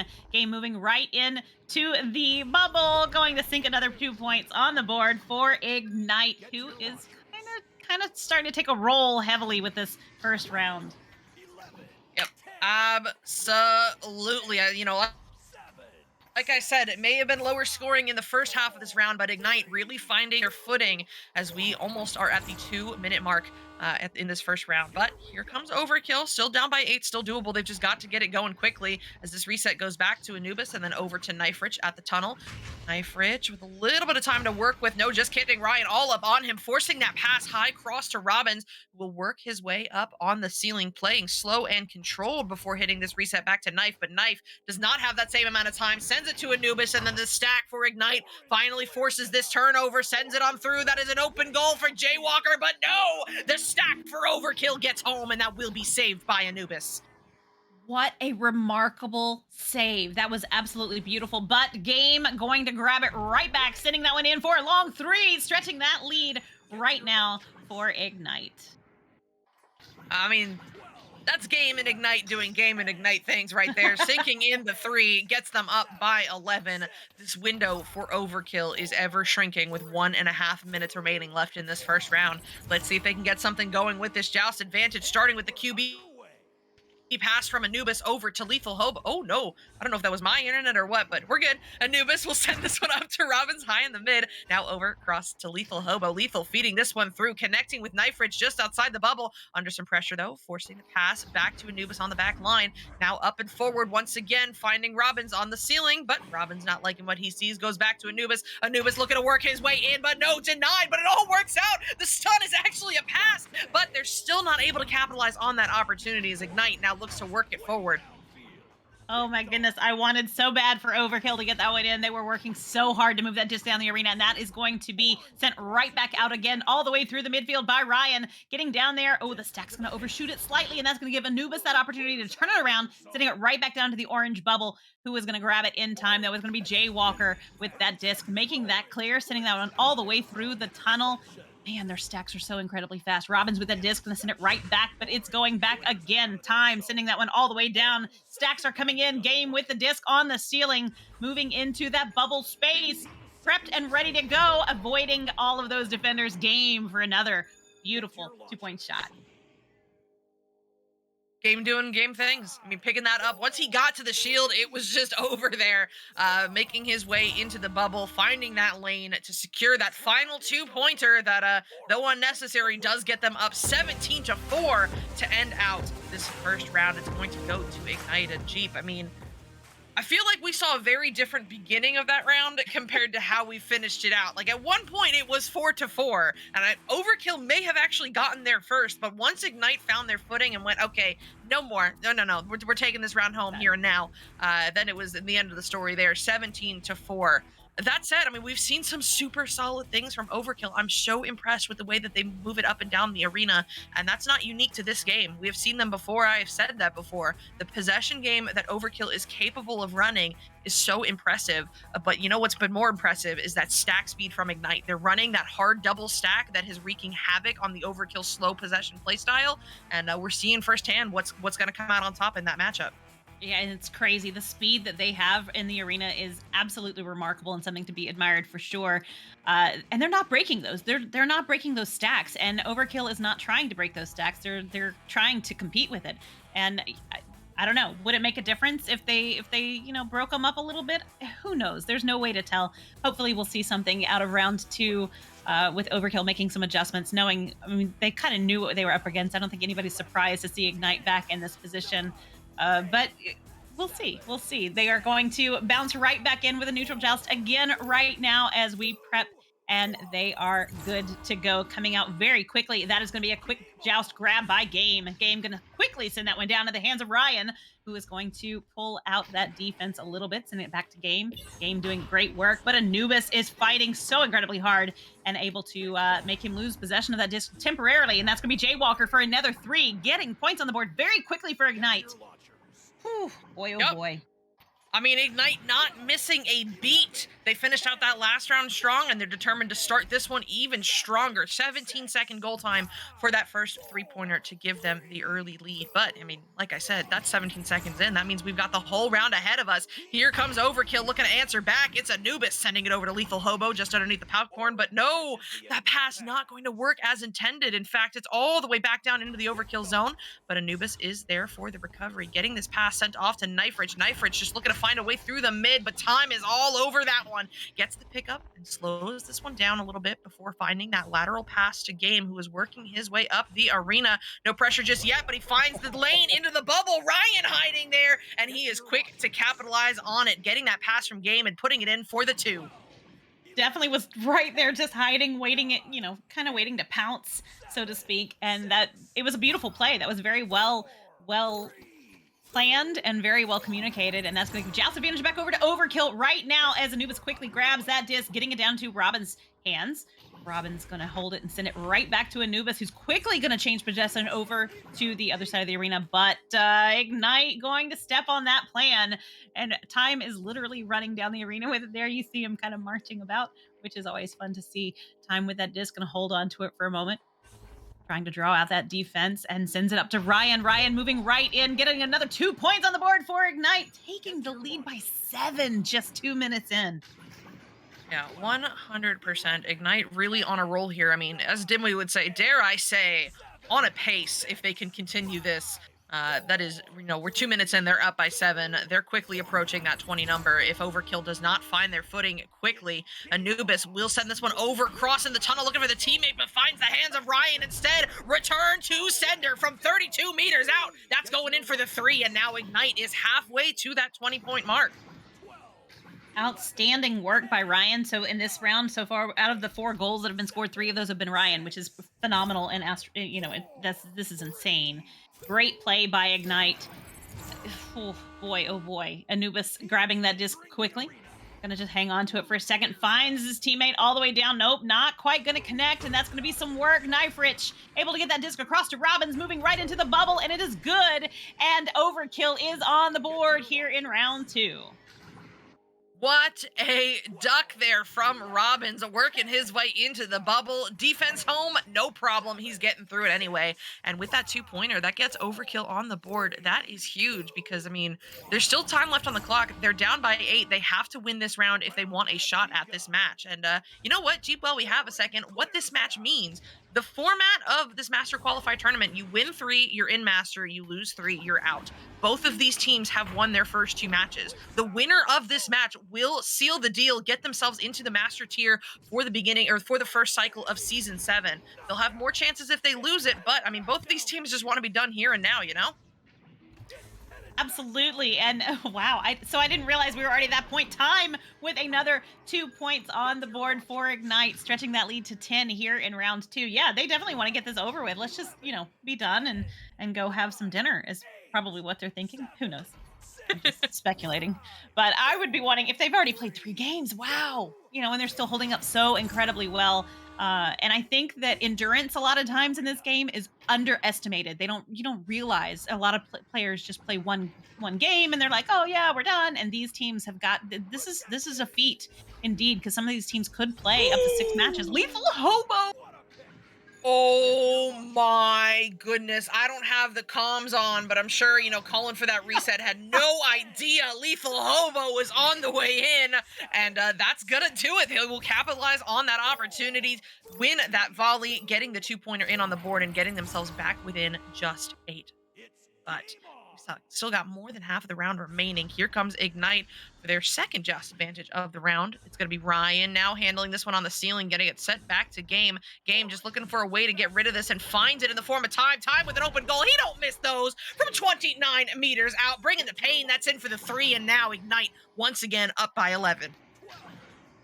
5 minutes left on the clock. We are just halfway through this second round. So much echo still to be played just to get through this round. If Overkill could take this round, we would get a 3rd round and it would be phenomenal, but I'm not sure that Ignite wants to let that happen. Anubis going to send that disc down, having to get rid of it pretty quick there as the stacks was coming in, but Game intercepting that one, moving that one to Time. What a grab by Anubis. Denied again. Still trying to get that one out of the bubble. Oh, it's dangerous. What a play by Knife Rich. Knife Rich going to deny that goal. Oh boy, they are definitely, Overkill is killing it right now, sending that disc all the way back down the arena and into the hands of Robbins. Robbins moving into the bubble. Oh, nice work. Gonna sink 2 more points on the board for Overkill. Seeing some signs of life here from Overkill coming alive in this second round. And now is the time to do so. While there's still 4 minutes remaining, they'll get themselves back within just 9 points. That is 3 3-pointers, all right? We've seen Overkill do that before. Against a team like Ignite, I don't know, but we know they're capable of it. Let's see, though, how Ignite handles this Joust advantage. As Game just sends this one all the way through the mid. Oh, my goodness. Finding time all the way through, and he'll put in the lazy three-pointer, just a mere 7 meters a second. But it does not matter because points are points, and that is in for 3 more of them. Watching him swing his arm like he's just out for a nice little stroll, not pressured. That's a lot of confidence right there, and I'm glad he has it, because I certainly don't. 3 minutes, 35 seconds left on the clock as Overkill comes out with the Joust advantage. That's going to be a quick grab by Anubis, sending that one down the arena, but it's intercepted by Jaywalker, sending that one in for a gorgeous 3 for Ignite with 3 minutes left on the clock. Yeah, I mean, I guess Ignite hearing that call, wanting to really snuff out any spark of hope that Overkill is trying to get together here, because just like that, 6-point swing from back to back.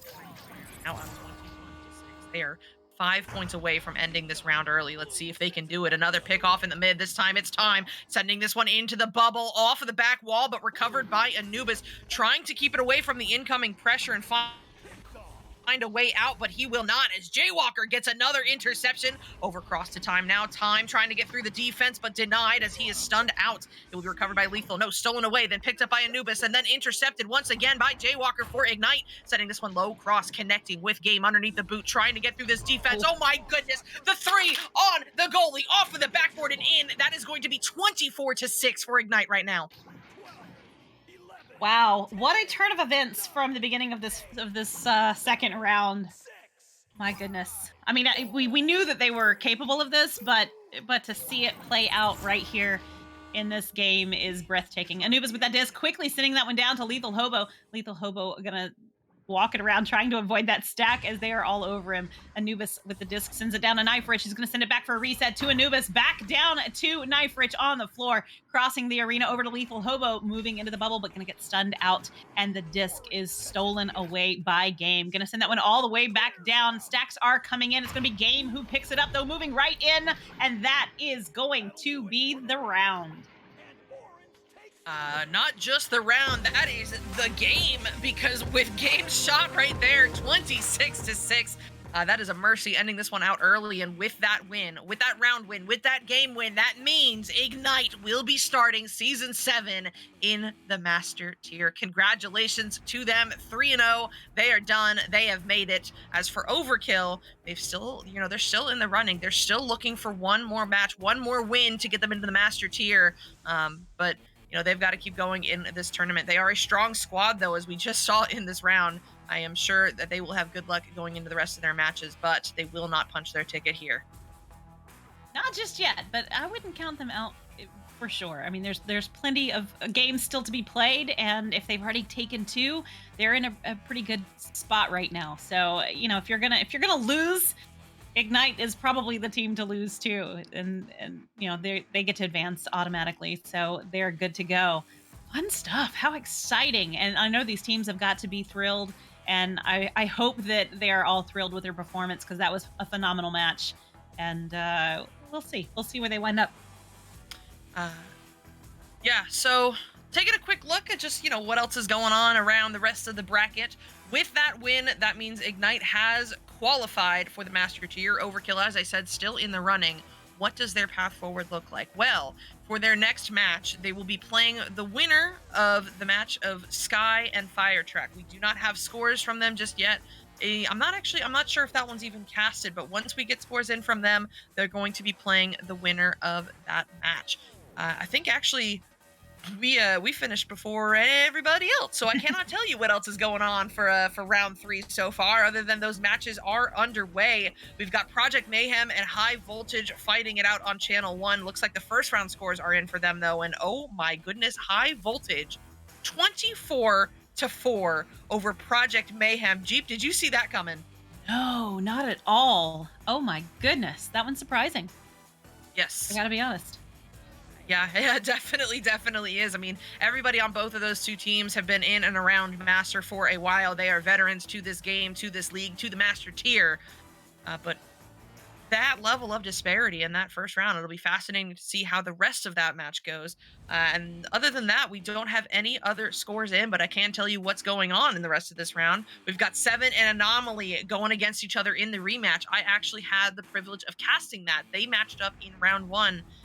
In this tournament, and because of just how upsets happen with seeding in a Swiss style tournament, looks like they're going to have to fight it out again, and it'll be fascinating to see how that goes, because it was one of those matches, where you feel like the second, the team that lost, if they had just a little bit more time to warm up, like they were finally finding their footing, it would have been a different result. So it is going to be interesting to see how that goes.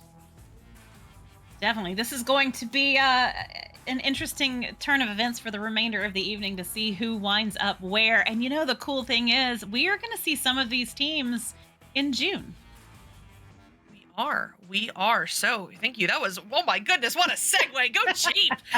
Yes, we are. So as part of VRML Con, the first weekend in June in Denver, Colorado, we are going to be seeing the NA Grand Finals live. We'll be sending those two teams out for them to have that match in front of us, in front of the live audience, and still streamed for the rest of you at home. But even if you are not going to play, guys, I guarantee you go to this event, you're going to have a good time. You see your friends, you see some Echo, you see Denver. It's going to be such a great event. You do not want to miss it. Absolutely. Even if you're not playing, you're going to want to be there. And that's what Sputnik and I were talking about it a little while ago in the last cast. It's not just about the game, although the game is what connects all of us, right? But it's also about meeting everybody and putting names to faces and faces to names and getting to hang out with the people that you hang out with in Echo Arena so often.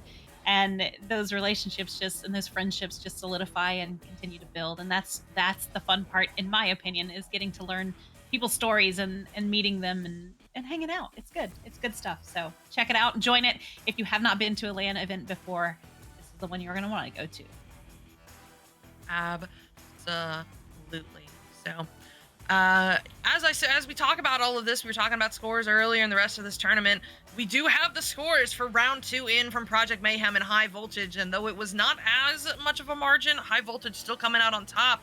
And that means, since they were also part of the 2-0 crew, High Voltage has just also qualified for the Master tier. Project Mayhem still going to be in the running, looking for their spot, but so far, Master starting out strong with Ignite and High Voltage. It's going to be an exciting season, which begins tomorrow. I've been waiting. I've been so excited, and I'm sure a lot of the teams have been working really hard during the off season, ready to go and ready to play.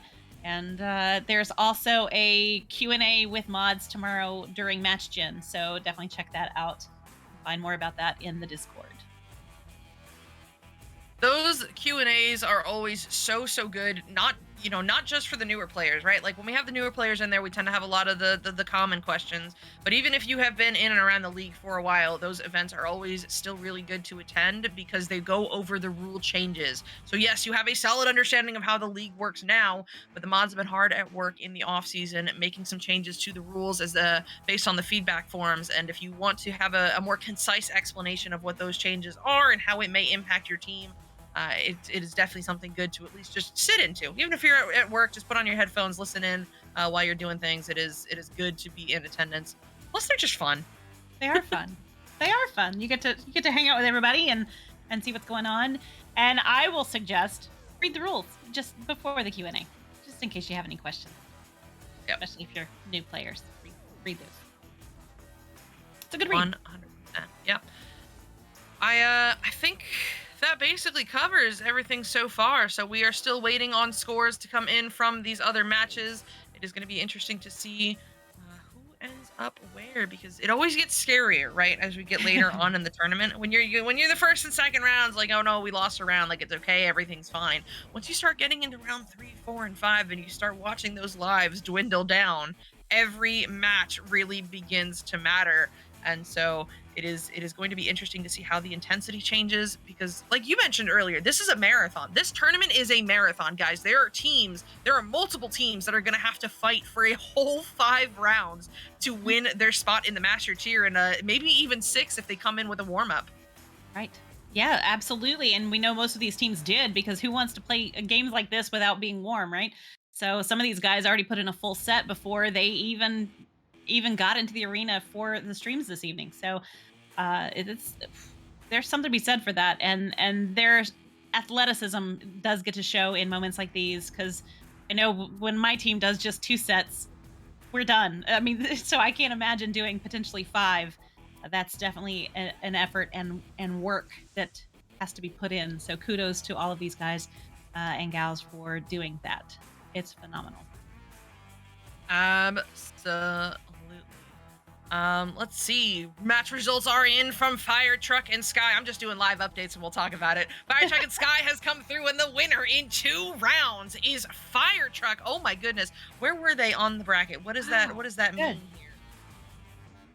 Yeah, so both of those teams were 1-1, so no one is dead out of the tournament yet, and neither of them qualified for Master, but Fire Truck moves forward to go 2-1, and Sky now 1-2. So Sky only has one more loss from Sky. They are out. One more win from Fire Truck, and they are in. And actually, that is a rematch from earlier. We saw that Sky Fire Truck matchup in round 1, and it actually went to Sky in 3 rounds. The rematch went to Fire Truck.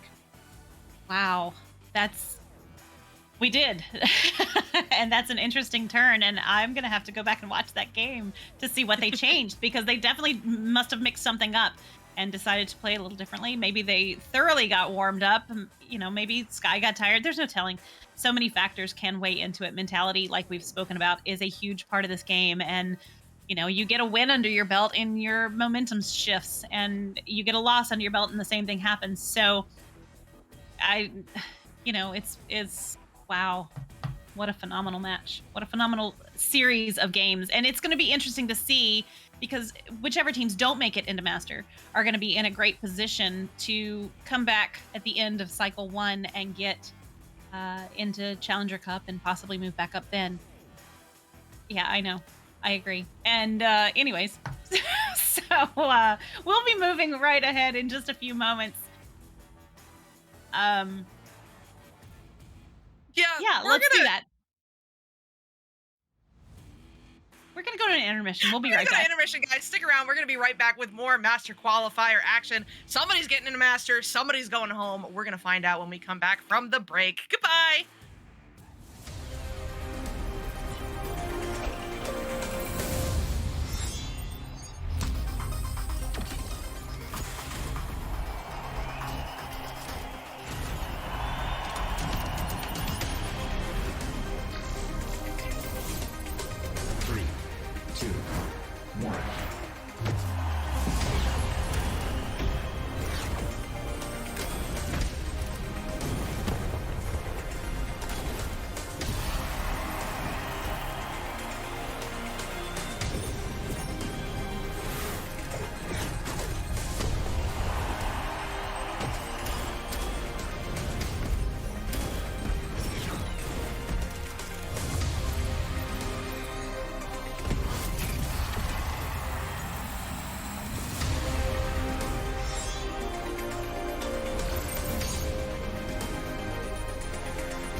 Yes.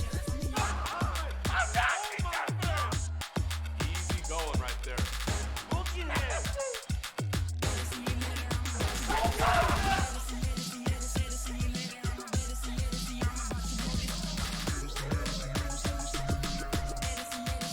One more to go.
Welcome back, everyone, to Vertex, to Channel 1. Glad to have you all here.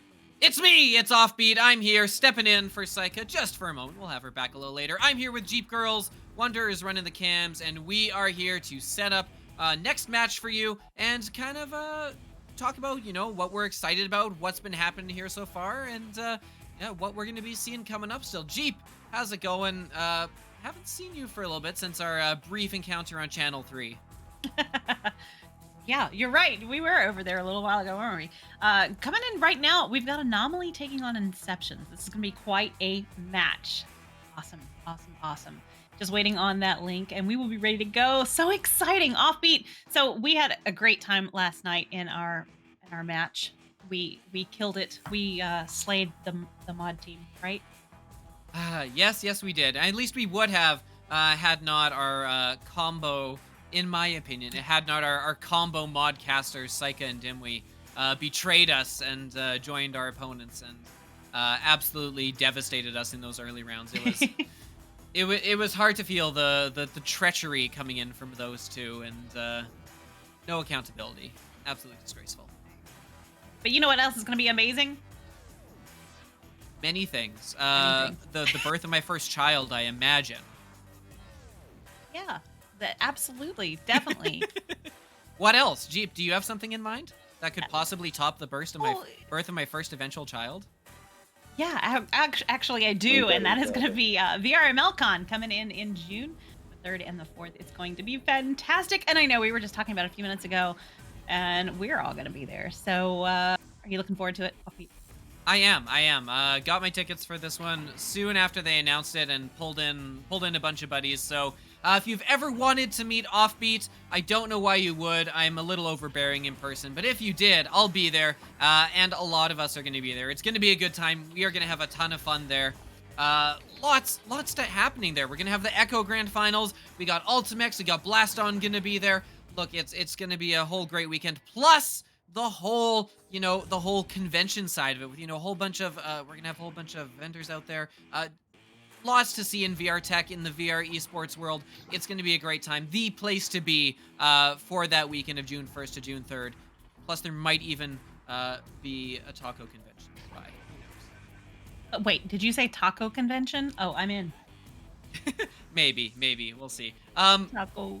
Yeah, so let's look at the bracket so far to kind of set up what we've got here for you this game coming up. Because obviously we've got Anomaly and Inception, and if you've been following the bracket at all, you'll probably notice that these teams are in that 2-1 bracket, which means win and you're in. That is the theme here for today. Take this game, win it, and you have earned yourself a spot in Mastery. We can see 3 games going on in this 2v1 bracket, which means we are absolutely going to be seeing a couple. We're going to be seeing 3 teams bouncing up into the Master Division, and 3 bouncing down to continue to fight for their lives in a do or die in that final round. So lots on the line here. Teams have done well to get themselves a 2-1 record, but that final 3rd win is always going to be the hardest because you've got other teams that are also 2-1.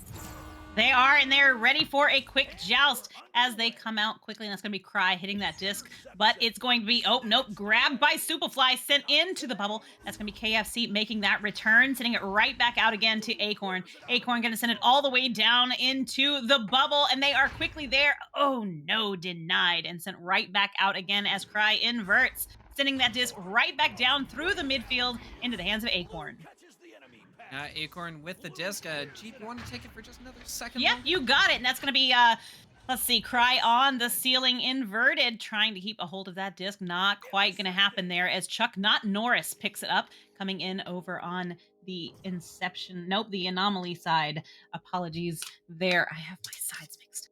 That is Inception is Cry, KJ Tempa, Lil Guipo, and Superfly. And coming in on Anomaly tonight, we have Acorn, Chuck Nut Norris, Swagger Nuts, and KFC, and they are ready to work. 1 minute in, no points on the board yet.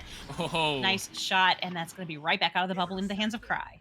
Yeah, Cry gonna get that clear all the way down. Stack Chase coming in. Superfly with a really nice shield to block the leech coming in. They've got all 4, and that is their first poise. No, that's gonna ding as the defense rushes back. KJT with the disc, though the pressure still kept up here by Inception. Moving in, there's a cut pass across. Another juke, getting it back up to KJT. Lots of chances around there, but they haven't been able to turn it into a shot yet.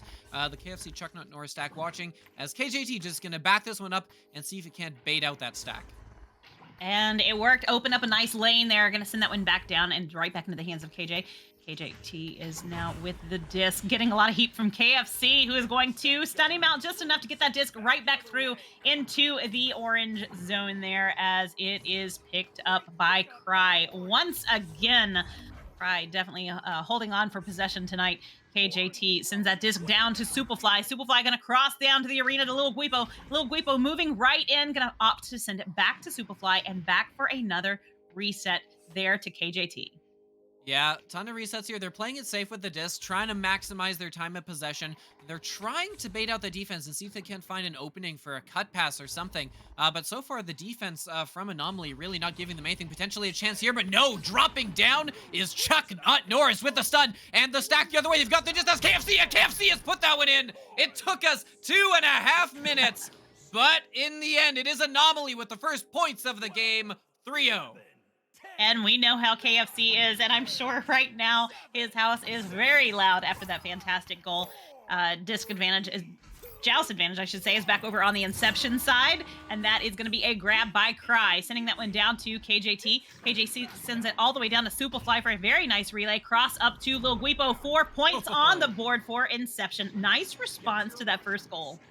Excellent response, especially the way the defense was working for, the way defense was working for Anomaly in that first little bit. They were hard found to find those cuts, to find those lanes, but they did an excellent job here coming out quick on the Joust and attacking before the defense could really settle down, and that really worked to their advantage here. Yes, they answered back very nicely, still down that 1 point, but doing a very important job of answering the momentum of their own. KFC grabbing and spinning, throwing that one at the empty goal. That's not going to connect, and the possession of the disc is kind of lost for a second. No, Chuck doing an excellent job slapping head. KFC, that's an open goal. KFC, 3 more!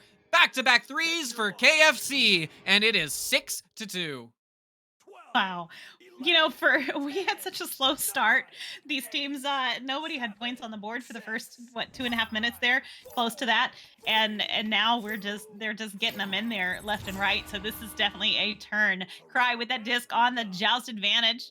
Just going to hold on to it for a second, trying to get rid of that stack of Chuck Not Norris and KFC. Sends that disc quickly down to the tunnel into the hands of Lil Guipo, who's going to cross the arena over to KJT. KJT just going to walk it forward a bit, finds the pass across the arena. Lil Guipo back to KJT. KJT high into the hands of Cry, who is going to send it right back to KJT. Lots of disc movement from Inception right now. Very well played, and that's going to be Cry sinking that one in off of Swaggerna. Yeah, took a bit of time, set up their attack, and executed fantastically. And they keep answering back, but answering threes with twos, which, how long can that realistically last? They're going to eventually have to, if they're going to keep getting the twos, which is seeming likely considering how, they're taking that slow approach and trying to move it in methodically, they're going to need to score some more and get that defense together and stop that mad shot from KFC as Chuck Not Norris with some space, lots of space down that sideline, moving in, got KFC opening on the other side, but there comes the stack back. It's not quick enough. KFC with the disc spinning, looking, eventually going to find that reset all the way back to Acorn.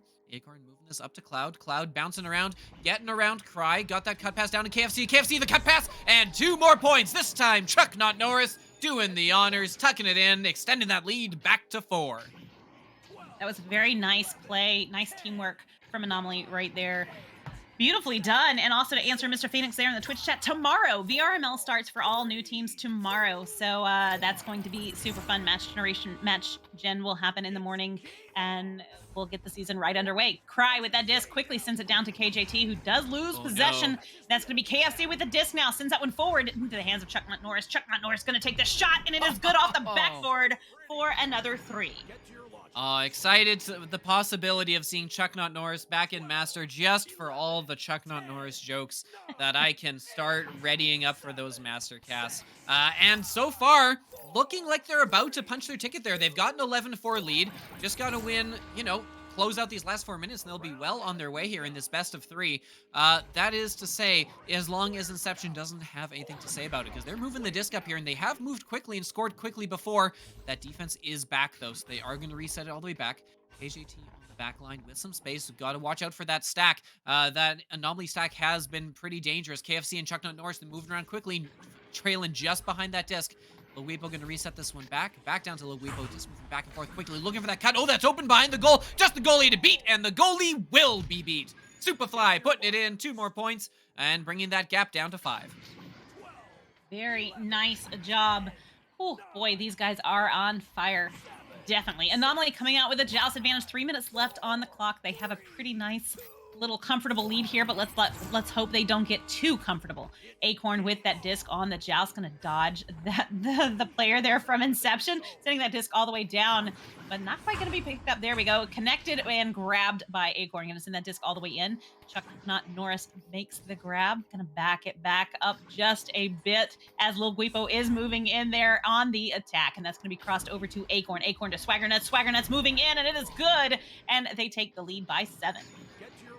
Yeah, answering back consistently. I mean, they've been hard pressed to get a stop. Have Inception. As seemingly most every time Anomaly's moving in here, they're getting points. They haven't had nearly as many attacks. That's only because, you know, Inception has taken so long in their own attacks, right? They take their time, use their time, score points, but then it's been very, very consistently back the other way, quick, consistent scores out of Anomaly, and is the reason they've got this 7-point lead here. So really it is kind of a struggle on the defensive side for Inception right now. Their offense has been working well enough lately once they got things figured out, but just not able to as consistently play the defense. As Cry with the disc now is going to reset it back. Gotta watch out for that KFC Chuck stack. It's going to go over to KJT. KJT looking up high, moving it down. Luweepo taking the shot. No! Swagger Nuts with the save, and they're going to stack this one back as quick as they can. Not quite going to connect. KJT recovering it here for Inception. That disc is back into the hands of Superfly. He's going to cross it down to Cry. Cry moving right into the bubble, and it is good. Getting more points on the board for Inception. Wow, what a turn. They are just down by 5. Yeah, first back-to-back scores we have seen out of Inception here so far. As you know, minute and a half left on the clock. Not out of reach by any means. That's only a 5-point spread. As coming out of the tunnel now, again, it is going to be Acorn with the disc, sending it left tunnel, and looking for KFC. It's going to bounce all the way down, miss Swagger Nuts on the other end, and KJT reading that bounce well, getting a hand on it, is going to find Cry across the arena, and they've got this cleared in. Going to be first to does KJT if they can get the read. No, it will be picked up by that backstack. KFC getting there and stopping a quick goal the other way. KJT, though, still always there, always around that open disc. The shot coming in, KFC with the save, doesn't get the clear, though. Back in the hands of Luweepo, moving, looking for the bounce shot, not there! So close, but no cigar! And it will be Chuck Nut Norris slapping that out, back to the hands of, of Inception. That was insane. That disc going all the way down into the bubble. KFC with it now. Going to gently place it in the corner of the goal, stretching that lead once again, getting more points up on the board for Anomaly as they take a nice stronghold on this first round. 30 seconds left on the clock as Inception comes out with a joust advantage. Yeah, that they do. Not enough time on the clock to do anything. That's only 20 seconds left. So we'll see if they can get some last scores here. Maybe get something going for that second round as Cry is going to bounce up onto the ceiling. Pressure coming in is going to get that one off to an open target. That is Superfly, but not at all surprised to see the Anomaly defense, you know, well back. Playing it safe, trying just not to allow anymore. Luweepo on the ceiling, 2 seconds left. We'll try to jump down. Will get stopped by the Chuck KFC stack, and that will do it. 15-8 your final here in round 1. Anomaly taking that one. Wow, what a round. You know, it started a little bit slow. They were a good couple of minutes there into that first round before anybody had points on the board. So to see the way that shaped up is definitely cool and fun. And I'm looking forward to the second round, Offbeat. Yeah, absolutely. We look at the stats here while we've got the opportunity. As expected, a very, very balanced spread coming out here from Inception, right? That's kind of the way they play. They've got their team approach, they slow it down, they move it in, and they pull them apart and look for those open targets. They got 2 points across the board for all of them, but 6 points is not going to win you many Echo games, right? Whether it's the speed or the consistency, something is going to need to change on the offensive side for Inception, because what they're doing right now, just it isn't enough. Even if they, you know, polished up the defense and got some more stops, 6 points isn't going to get you anywhere, and they're going to need to see if they can't connect a few more and push a few more of these possessions and turn them into scoring opportunities. Absolutely. And KFC coming with 8 points on the board already just by himself. That's pretty phenomenal. And I know that T-Lud is excited. We see her there in the Twitch chat cheering, and that's always nice to see. I'm shocked, I think, by the number of stuns. They're pretty low for a match like this and this aggressive.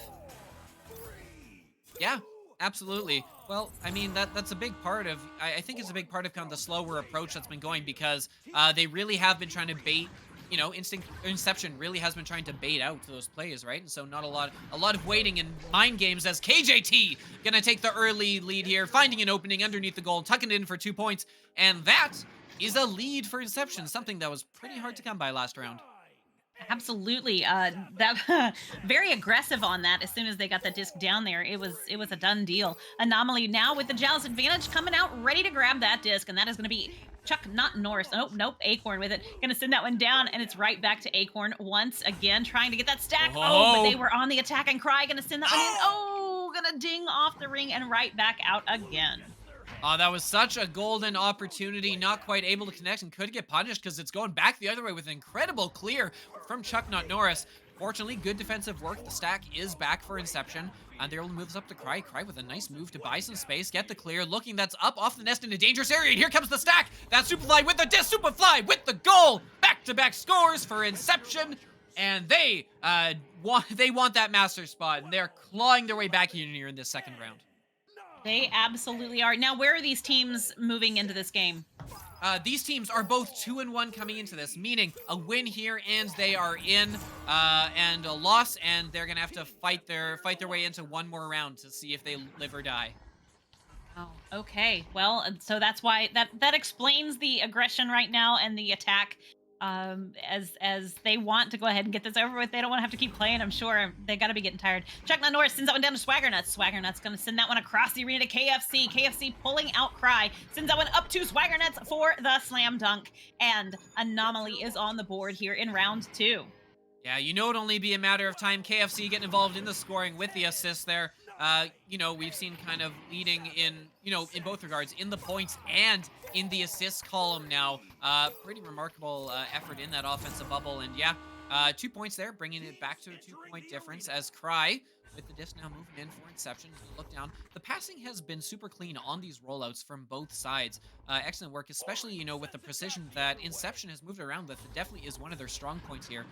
Question is now that they've got the zone, can they convert? It's KJT with the disc, backing up from that stack.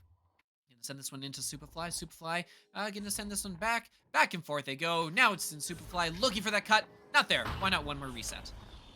They're definitely doing a lot of disc movement right about now as Cry moves into the space. Oh! Denied by Anomaly and sent right back out through the midfield, trying to get it all the way through. Not going to happen, though. Superfly going to be there to pick it up, sending it forward to Cry, back to Superfly, back to Lil Guipo in the bubble, down to Superfly, and that is going to be off of Swagger Nuts. Well done by Inception. Those passes just then were on point and very well placed. Beautiful job. Yeah, very surprised. KFC getting the head in there just at the last second on that earlier attack. You know, just knocking that out of the goal with looks like it would be a slam dunk for Inception. But instead, you know, they had to work a little harder to get another chance. And hey, they've got some momentum here because that's a steal. They've sent it to the zone. They've got the stack that's open. Oh, tries to get fancy with the spinning behind the back shot and is punished for the hubris. Maybe punished even more because back the other way, Acorn, just glances off at the top of the shield. Swagger Nuts still with it, is going to get a piece of that. Acorn now, and they're going to slow this one down as Anomaly with some time and space. Oh my goodness, that was so intense. Chuck Norris holding onto that disc for a moment, trying to draw a Cry out and open up that space. Sends that one forward to Swagger Nuts. Swagger Nuts moving right there into the bubble, still being attacked by Cry. Gonna just send that one in and get it off of Lil Guipo. But points are points, and it doesn't matter how it goes in as long as it goes in. And that's going to give Joust advantage back over to Inception. Yeah, Inception still holding on to that narrow 2-point lead here. 5:50 left on the clock. As they're looking to come out the tunnel here, and the rollouts have been the best part. I have high confidence that they're going to come out here and have a very, very crisp rollout. Cry has been doing an excellent job as the quarterback, timing those perfectly, reading the stack exceptionally well. And so far, this game, they've also been doing a good job once they get into the zone. Wow, getting rid of that just in time. Gets it back across to Cry, and now they move it up. They've got that stack out of position. They move it up to Loguipo. Loguipo looking for that reset. Is going to get back to Cry. Cry with some space to set up this offense now for Inception. Yeah, and that's going to be across to KJT. KJT moves that to the little Guipo, moving into the bubble, going to send it right back, and it is in, and it is good. That was phenomenal teamwork. The plays that we're seeing come out of Inception right now are breathtaking, and if they continue, I mean, this is play on a different level for them. And if we see this continue, they're going to be definitely a team to watch this season. Yeah, tic-tac-toe passes, get the goalie stun, and just a super casual flick in the end, because really, you don't need that much more than that. And, you know, when you've got the passing down to that level of perfection. Oh, the defense good, but not good enough. Not spying Acorn. There's Acorn's able to get this one. Not quite able to connect on the shot. And actually, a couple of them both missing that clear. And that opens things up for KJT. KJT with a great pass off the ceiling. Lil Guipo capping it off. And watch out, Inception is here to say, we would like a round 3, please, sir. Yes, I think that's exactly what they're saying. Exactly. Joust advantage going back over to Anomaly right now. 4 minutes left on the clock. They are just down by 2 goals. You know, we'll see what happens. Acorn with that disc right now on the Joust. Gonna send it down quickly to Chucknut Norris. Chucknut Norris gonna lose possession as that stack moves in, but they are, well, it's a free disc right now. Who's gonna get to it first? It's gonna be Lil Guipo moving right in. Oh, a ding off the ring, not quite in. Back into the hands of KJT. KJT moving that disc down, getting that to Superfly, who gets stunned out, losing possession. That's gonna be Acorn making that clear. Yeah, cleared all the way down. That's going to take a glance off the side of the shield into no man's land, waiting for someone to get to it. Chucknut Norris is there first, but watch out, Chrysler. Wow, what a shield to block that one. Hang on to this. Here's a chance coming in. KFC finds Acorn. Acorn back to Chuck. No, that is denied off the line. Incredible goaltending. The defense from Inception this round so far. Wow, so much improvement from the last round, and it is paying off for them. 6-point lead, possession of the disc, with lots of time to burn. Oh my goodness, that was wild. Fantastic work. Absolutely. Oh my goodness. KJT with the disc now, gonna send that one all the way down. Oh, but a grab by Acorn, gonna deny that one, sending it right back down into the bubble. Chucknut Norris picking it up, gonna walk it out. Ooh, nice. Interesting thought. Sends that one across the arena to KFC. KFC going to bop it back into the midfield there to Swagger Nuts for a reset. Swagger Nuts just going to hold on to it for a moment, hoping to draw out some of that defense as they are pretty tight on that bubble. Everybody is right there. Swagger Nuts just walking forward, passes across the arena to Acorn. Acorn holding on to it, looking for the best option, finds it with Swagger Nuts on the ceiling, still trying to get that win in, and it is going to be good. KFC with the slam dunk. Anomaly would like to wrap this up. Yeah. KFC left open behind the goal. Can't let that happen because KFC is going to turn to points. But you still get some little bit of bonus credit, Inception, for being able to slow them down. Because right now, with the crispness of the passes that Inception is showing, they are in a pretty good spot right now because of how well they are able to play keep away. We've seen them do it on offense. We've seen them do it in their own defensive zone. Look at those passes, clean, crisp across the arena. Even if it takes them a while here and they don't score, burning 2 minutes off that clock should be fairly easy if they're able to keep up this level of consistency. The self-pass off of Popcorn back down to KJT. KJT across, and I would not be surprised to see another reset here as they've burned another 10 seconds off the clock. Superfly looking here, stalling, getting these passed across. Gonna force the stretch coming out here from Anomaly, who really needs possession of the disc, and it's gonna open something up here like an open pass behind the goal, up and over. Cry puts it in, and running out of time now is Anomaly. Now, do you notice sometimes Offbeat, when they start doing that and they're just kind of burning down the clock, that people inside of the bubble start to wear down also, and they're not on the attack as much because they think that maybe they're just going to keep moving that disc. Do you think that has any play there? Yeah, absolutely. You get a little antsy is the right word, and you know it's hard to track someone all the way through the bubble all the time. Coming in, oh, the headbutt! Pause everything! Acorn coming in, the headbutt does not count as a shot, so it counts as a 3, and suddenly Anomaly with a prayer. 50 seconds on the clock, only down by 3. Oh my goodness, I did not see that coming, and it was beautiful. Very well played by Anomaly right there. Joust advantage going over to Inception right now as Cry loses possession, and the stack is there. Chucknut Norris with the disc. Whoa! But Superfly gonna deny that, sending it right back down the tunnel and into the blue. Oh my gosh. My goodness. KFC now, 30 seconds left on the clock. They've got it cleared into the zone. Where are the stacks coming in? No one in that goal. You got to watch because they need that 3. KFC looking for 3. And they've done it! Less than a minute left, and they have climbed back-to-back threes. 6-point deficit eliminated. And here in round 2, facing the possibility of a berth in Master, Anomaly is sending us to overtime. Oh my goodness, I have to say, I did not see that coming. I thought that Inception was going to take that round and we were going to go to a 3rd round immediately, but Anomaly to have hit that like they did, that was astronomical. Joust advantage is neutral once again. It is completely a blank slate right now for these last 2 minutes, and it is do or die. First team to get this one, wow. Yeah, wow indeed. First team to get a point gets into Master. Well, no, not necessarily. If Anomaly gets it there in Master and they're coming in, they've got a chance. There's an open goal. Anomaly, welcome to Season 7 Master Division. What a comeback. It's not for naught. They come in and they take the 2nd round 15-12 in incredible fashion. That was definitely graceful and smooth. That was beautiful, and I cannot wait to see how Anomaly does this season in Master Tier. That was phenomenal play. Yeah, absolutely. Tila in the chat, it's loud in my house. That is. I'm sure. I'm sure it is. Wow, what a comeback here from Anomaly. Let's take a look at the stats here. KFC leading the way, goals and assists, 13 points, 3 assists, and 3 saves to top it off, leading literally every single category on the scoreboard. Incredible, incredible effort. 2nd place in stuns, the most important stat of all.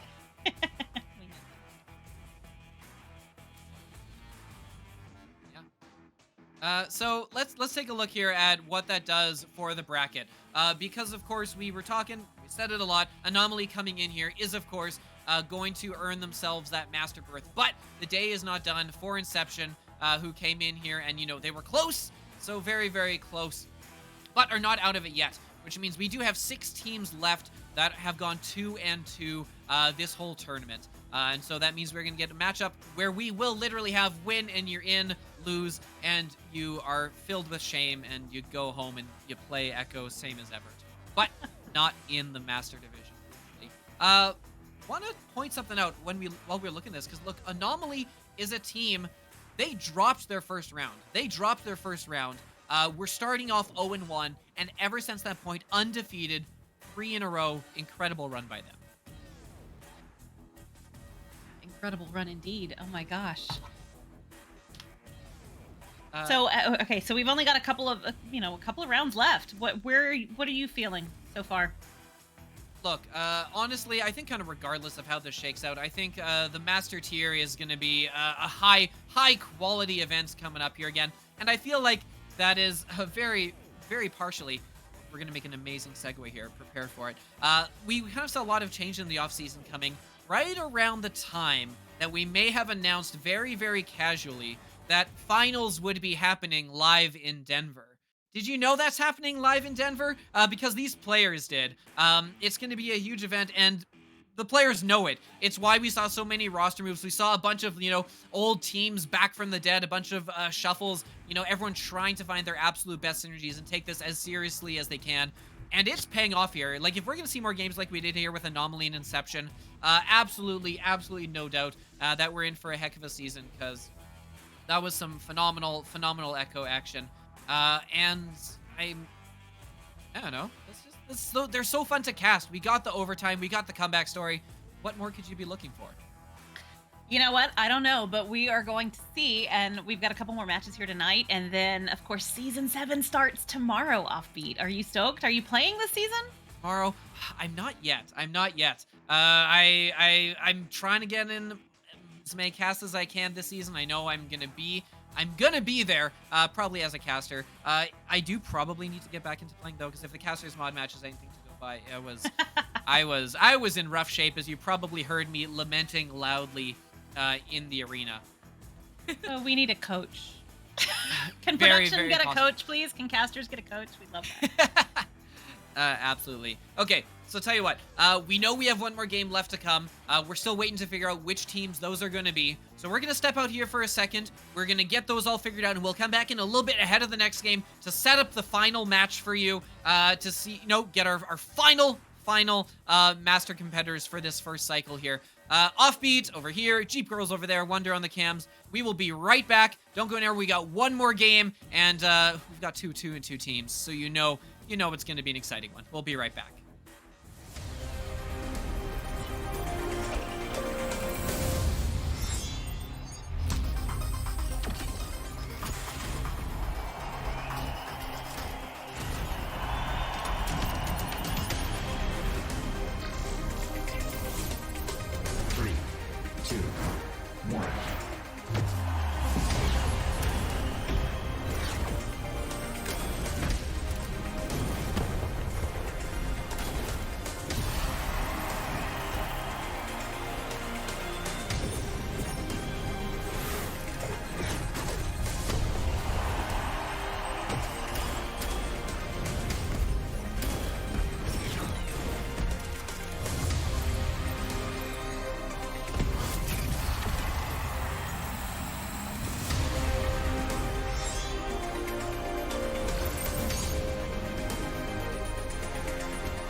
Yes. Easy going right there.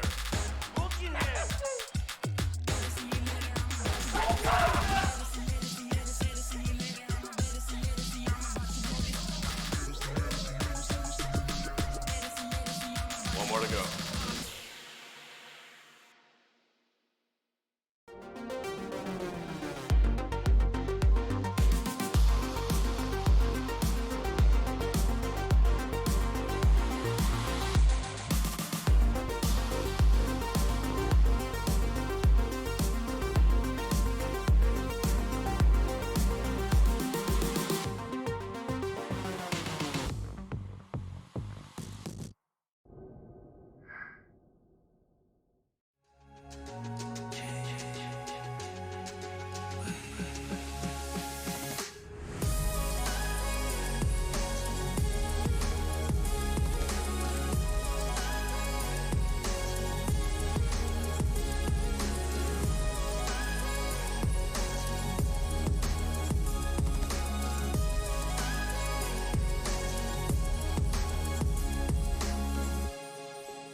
VRware. Our passion is for the future.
Yes. Easy going right there.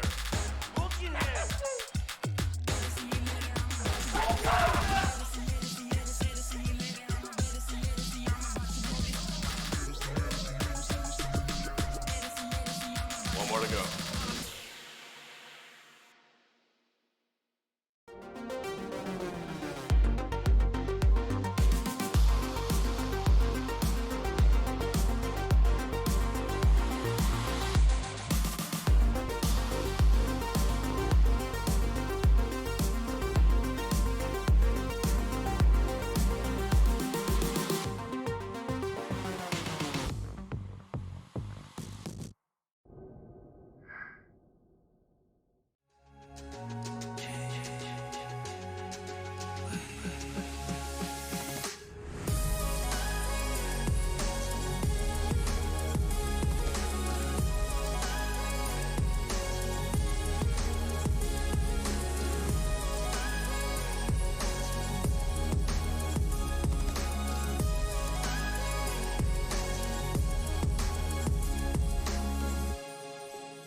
VRware.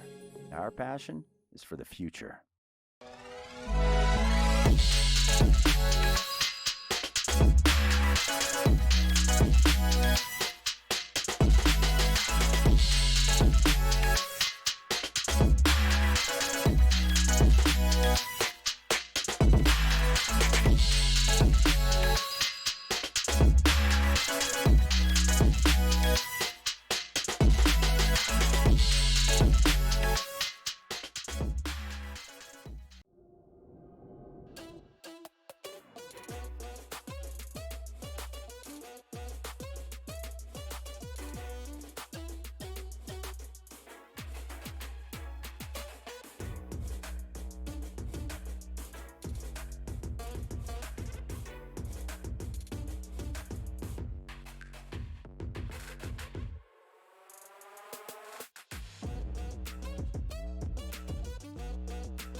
Hey, chat.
go.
VRware. Our passion is for the future.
Welcome, welcome, welcome. It's been a long, exciting day, but don't worry. Here to take you to the very end, to the finish line.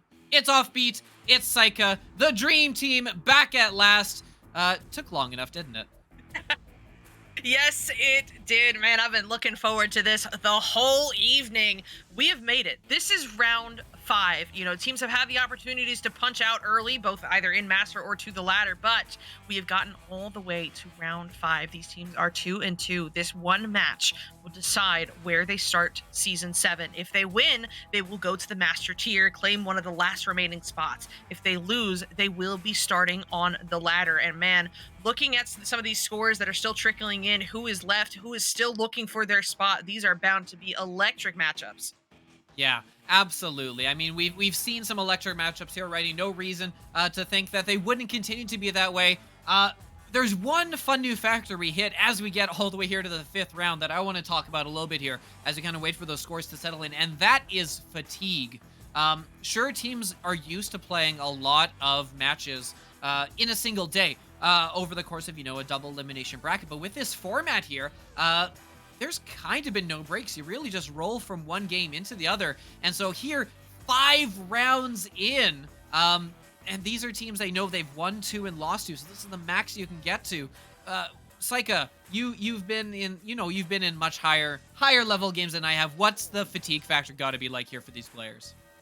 I mean, I don't care who you are. Once you start getting into 4 to 5 sets of Echo, you're gonna start feeling it. How much you feel it depends on how much you play this game, and I would imagine that players like this that are participating in this Masters qualifier are used to playing several sets at a time. But you know, 5 sets, arguably 6 if they came in with a warm-up, that has got to be exhausting. And it's not just physically, I mean mentally exhausting as well. This is a marathon in every sense of the word. So I mean, with that in mind, there's so many factors that go into this. There's exhaustion. There's the mental factor. If you're coming off of a loss, if you're coming off of a win, it's going to impact how much energy you have going into this last match. It is everything on the line right now. Everything that has led to this final match. And all bets are off. We have seen miracles before in this tournament. We have seen heartbreakers in this final match of this tournament. Round 5 is where it all happens. Yeah. Make sure we get lots of hydrates in the chat there for our competitors. I'm sure they will appreciate each and every single one that comes in. With the one team we know for now, right? We know we've got 7 lined up here. Let's take a look at the bracket and kind of see 7's progress through this bracket here, right? Because obviously it's been a long road to get here. And 7, no different. 2 wins, 2 losses. But the way that trends, can differ, right? So if you look at 7, you see the top of the leaderboard, won their first game in here, and then dropped 2, played their last game in danger of elimination before stepping up, getting their act together, putting together a win, and bringing themselves back up here. So now the question is, do you come into here and, you've got a little bit of upward momentum. Does Psycho, do you feel better coming to that as opposed to someone who was 2-1 and has now dropped down to the 2-2 set? I'm sorry, you're gonna have to repeat that question. My internet fizzled out a little bit there. All right. So what would make you feel better if you're coming up into this 2-2 match from being 1-2, or having dropped down from being 2-1 and having played against what is presumably a stronger competition? I mean, both have their advantages, right? I mean, you come down from 2-1, you can kind of think of it as having a more solid warm-up playing against some of those better teams that were also 2-1. But like I said, once we get to round 5, I really believe that mental factor starts to be much more prominent going into these later matches. And so for these teams that were coming in at 1-2, now 2-2, they're coming off of a win. Some of those were upsets. This, the boost that is going to give you going into this last match cannot be understated, especially when you're tired, right? Like when you're tired, what gets you through that? The adrenaline of playing these matches, the adrenaline of getting those upsets, that cannot be understated. So no matter what direction they're coming from, though, both of these teams are definitely good and warm and ready for this last match. Yeah, I don't think warm was ever a concern here. It does kind of beg the question, coming in. Usually, it's very simple. You usually do want a warm-up match before coming into these, especially if you're playing at this high level, because the team that starts off cold usually drops around early on, if given the option.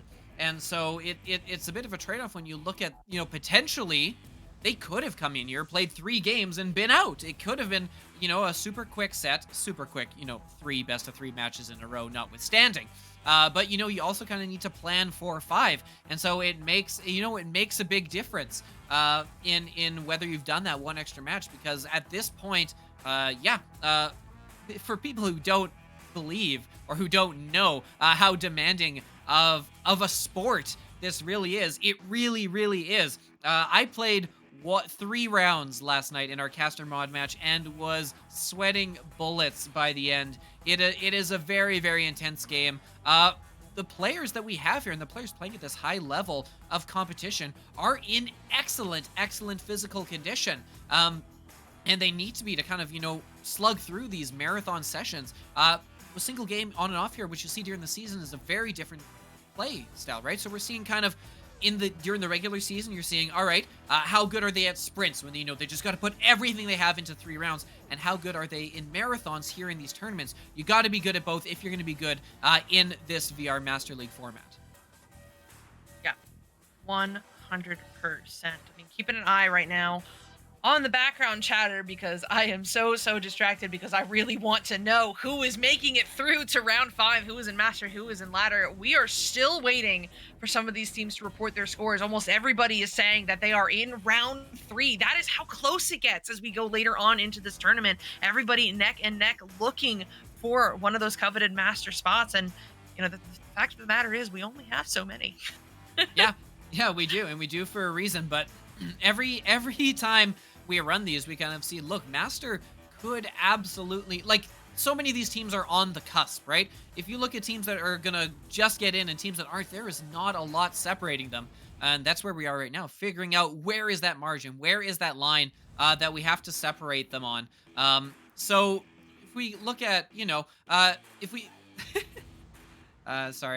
getting DMs from players themselves saying how the exhaustion level is and how it impacts them. Have a teammate of mine coming in and saying, actually more just mocking me about sweating a lot after 3 rounds, which I mean, fine. I mean, Psycho, you were there. You played just as many rounds as me, if not more. How was that like for you?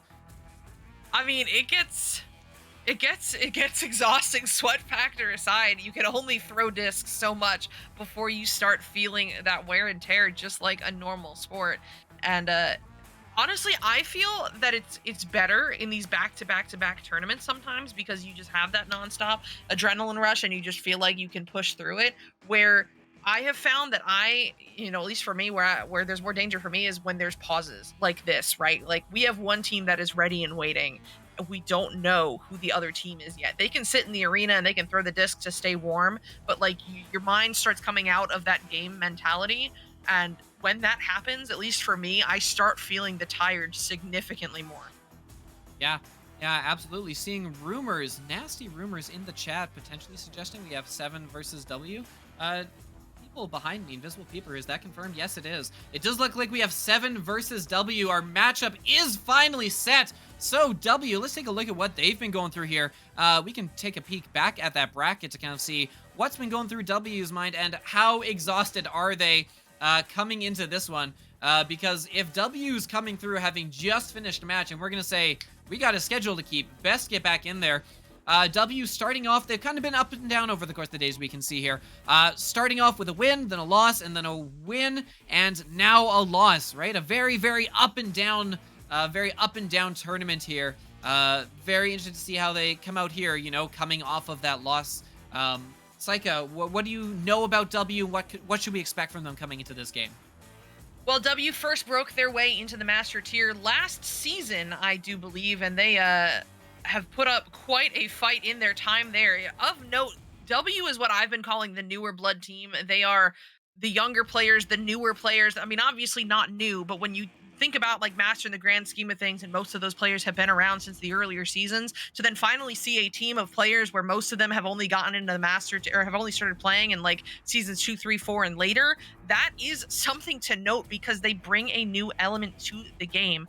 But now just taking a look, at their tournament performance, like you said, win, loss, we got to talk about those matchups, because in the first round, they kicked off the they kicked off the day with a W against the biggest birds. That went to 3 rounds. And my goodness, was it close. I would imagine that was a fight the whole way through. Then, W drew the short straw. They got Ignite in the second round, done in 2 rounds there. Then round 3, a rematch against the biggest birds, again into 3 rounds. That's got to be exhausting. They got the win there, but when 2 of your 3 matches go to 3 rounds like that, a close 3 rounds, even if you have Ignite where it's like, okay, we're gonna, we just got to get through this kind of thing. And then also coming out of a fight with Project Mayhem with 3 rounds, I would imagine they're tired. I mean, 7 just coming off of a win against Updog, which respectfully love the players on Updog. It was 18-7 and then 18-0. I don't think they have been as challenged, at least in that last round, compared to what W just went through. So I would imagine that 7's coming in with a bit more energy, a bit more upbeat, whereas W, has just gotten out of a fight and is ready to go back into another one because only one of those teams is going to Master. That's crazy to me. Both W and 7 have been in Master before. These are veterans to the league, but now as we get to this last round, only one of them is punching their ticket. The other one is starting on the ladder. There's no ifs, ands, or buts about it. There are no more rounds after this.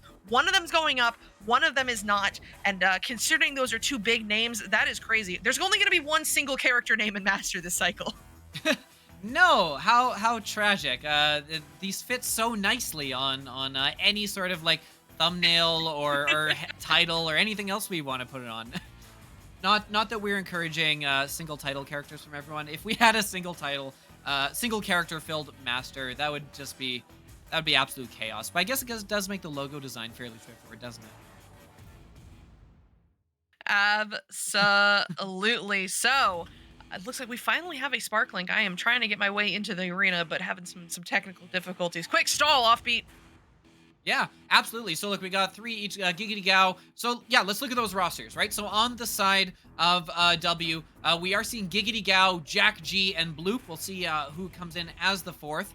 And so on the other side, we do have Zux, Citizen, and I believe and Caesar so far right now. We'll see who's coming in as the 4th.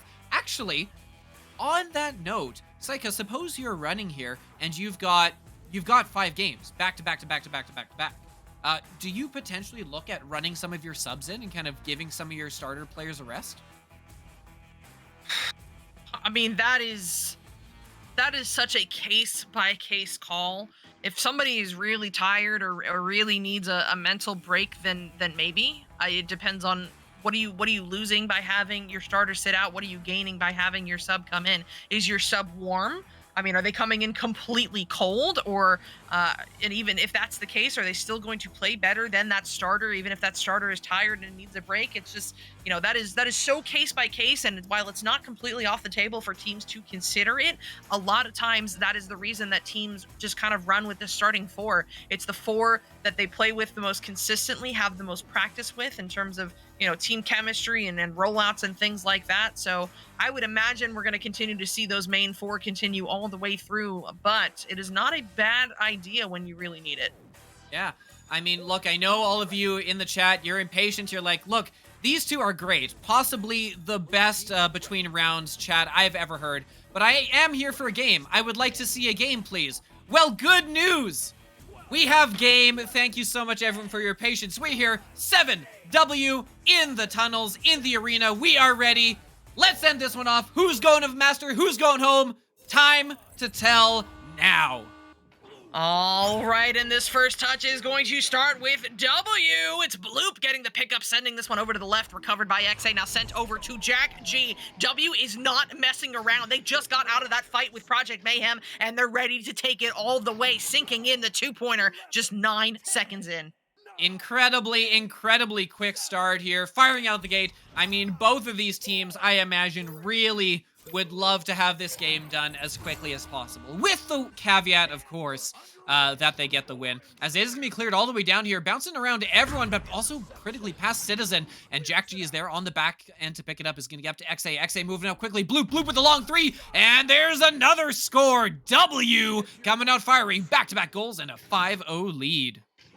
Oh my goodness. I mean, listen, we saw W most recently in Master at the end of the last season, and they had, despite having some roster changes here, it's looking like they have not missed a beat. They are on it right now, up 5-0 early, but you also know that 7 is looking to change that. Here they come off this Joust advantage. Citizen trying to bounce it through, but no, XA's got the hands, gets the interception, gets this one sent up, looking for Bloop, and it will connect, but he has to do some moves to keep it away from the defense. Firing this one now over to XA. XA looking to make that more, and does so. That's another 2 points on the board. W up 7-0. We are not even 2 minutes into this round.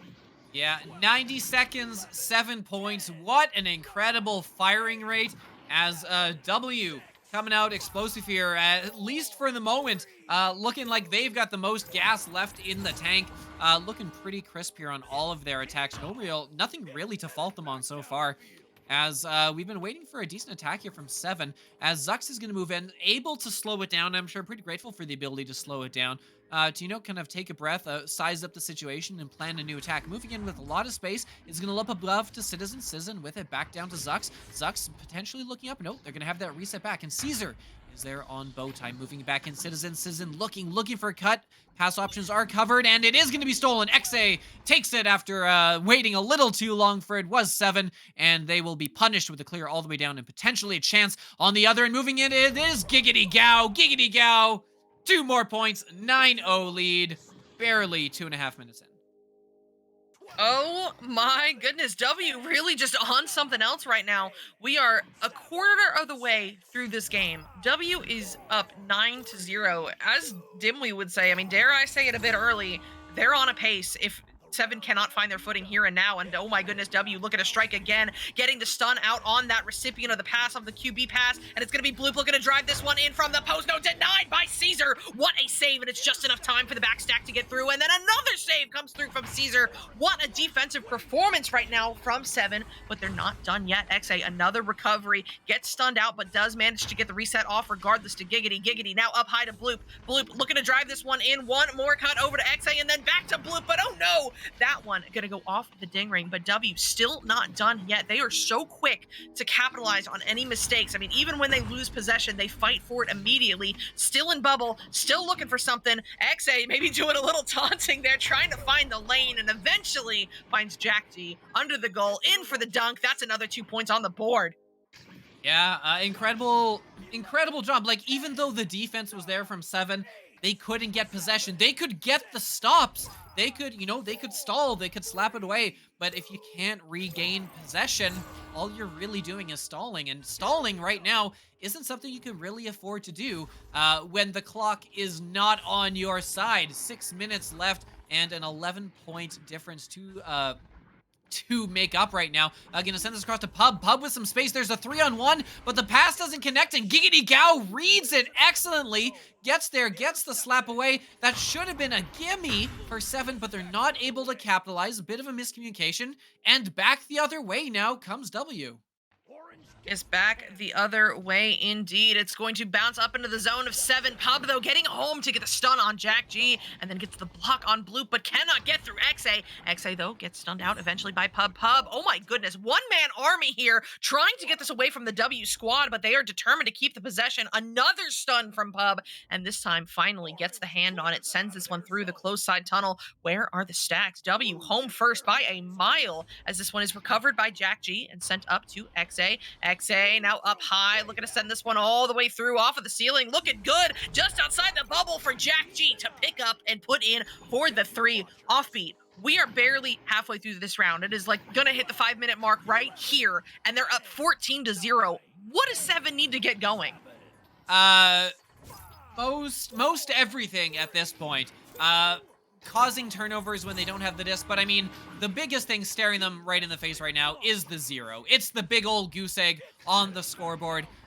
They've had chances to score, but, there's been critical miscommunications at critical moments, right? They move in, they have a chance, and oh, here's another one. Citizen gonna get stunned out because not enough calls coming in, right? XA putting in work to stun out both of them there. 7 kind of fortunate to hold on to possession here. They've had chances near and around the goal, but haven't converted them into shots yet. And that's the most important thing that they really need to improve here. Caesar's going to bounce this one down to Citizen. Citizen looking for it. There's a chance, but the cut pass is missed. And that is going to be punished because, look, all around that disc is W players. Jack G with the disc. Oh, Caesar with a chance, potentially a steal. Looking for the 3. That's what you need. Caesar stepping up with a good read, good stun, even better shot. The 0 is no more. Yeah, absolutely. That is exactly what they needed there. The long bounce 3 off of the backboard and in, gets them on the board, gets them to within an 11-point difference, which, I mean, not a good place you want to be in with under 4 minutes remaining, but it is a start. And even if it's not going to be in this round, they've got to start the comeback for the momentum battle going into the next one. But I mean, there's still time. There's still time. They're going to send this one up into the bubble. Oh, my goodness. Maybe another opportunity here. Zux with the recovery. No! Oh! Denied by Giggity Cow. What a save there. I mean, I saw the read on that shot. Incredible work from Giggity, but they're not done yet. XA forcing another turnover here for W. Will send this one all the way through, but the stack is together there for 7. Citizen getting the pickup, but not the clear out just yet. Bouncing high and bouncing back into the hands of Citizen once again. So, hey, just a self-pass. You know how it be. That one's not going to make its way either, but Zux gets the pickup. No, stripped away by Jack G and then stunned out by Citizen. Blooping him in the area, but Citizen will get there first for 7. He'll feed this one low, but Giggity Gao with the reads on the back line just cannot be understated how many plays he has broken up like that, and he'll get another one there, sending this one through. It looks like W is going to try to set up here as it's recovered by XA. Now down low, cross connected with Giggity. Giggity looking for one more. Finds Jack G, but then denied by the 7 defense, but they're not done yet. XA just outside of the bubble, looking to set them up once again, maybe looking to drive in. No, finds Bloop. Bloop on the backboard, doing some moves, takes the scenic route in for the 2.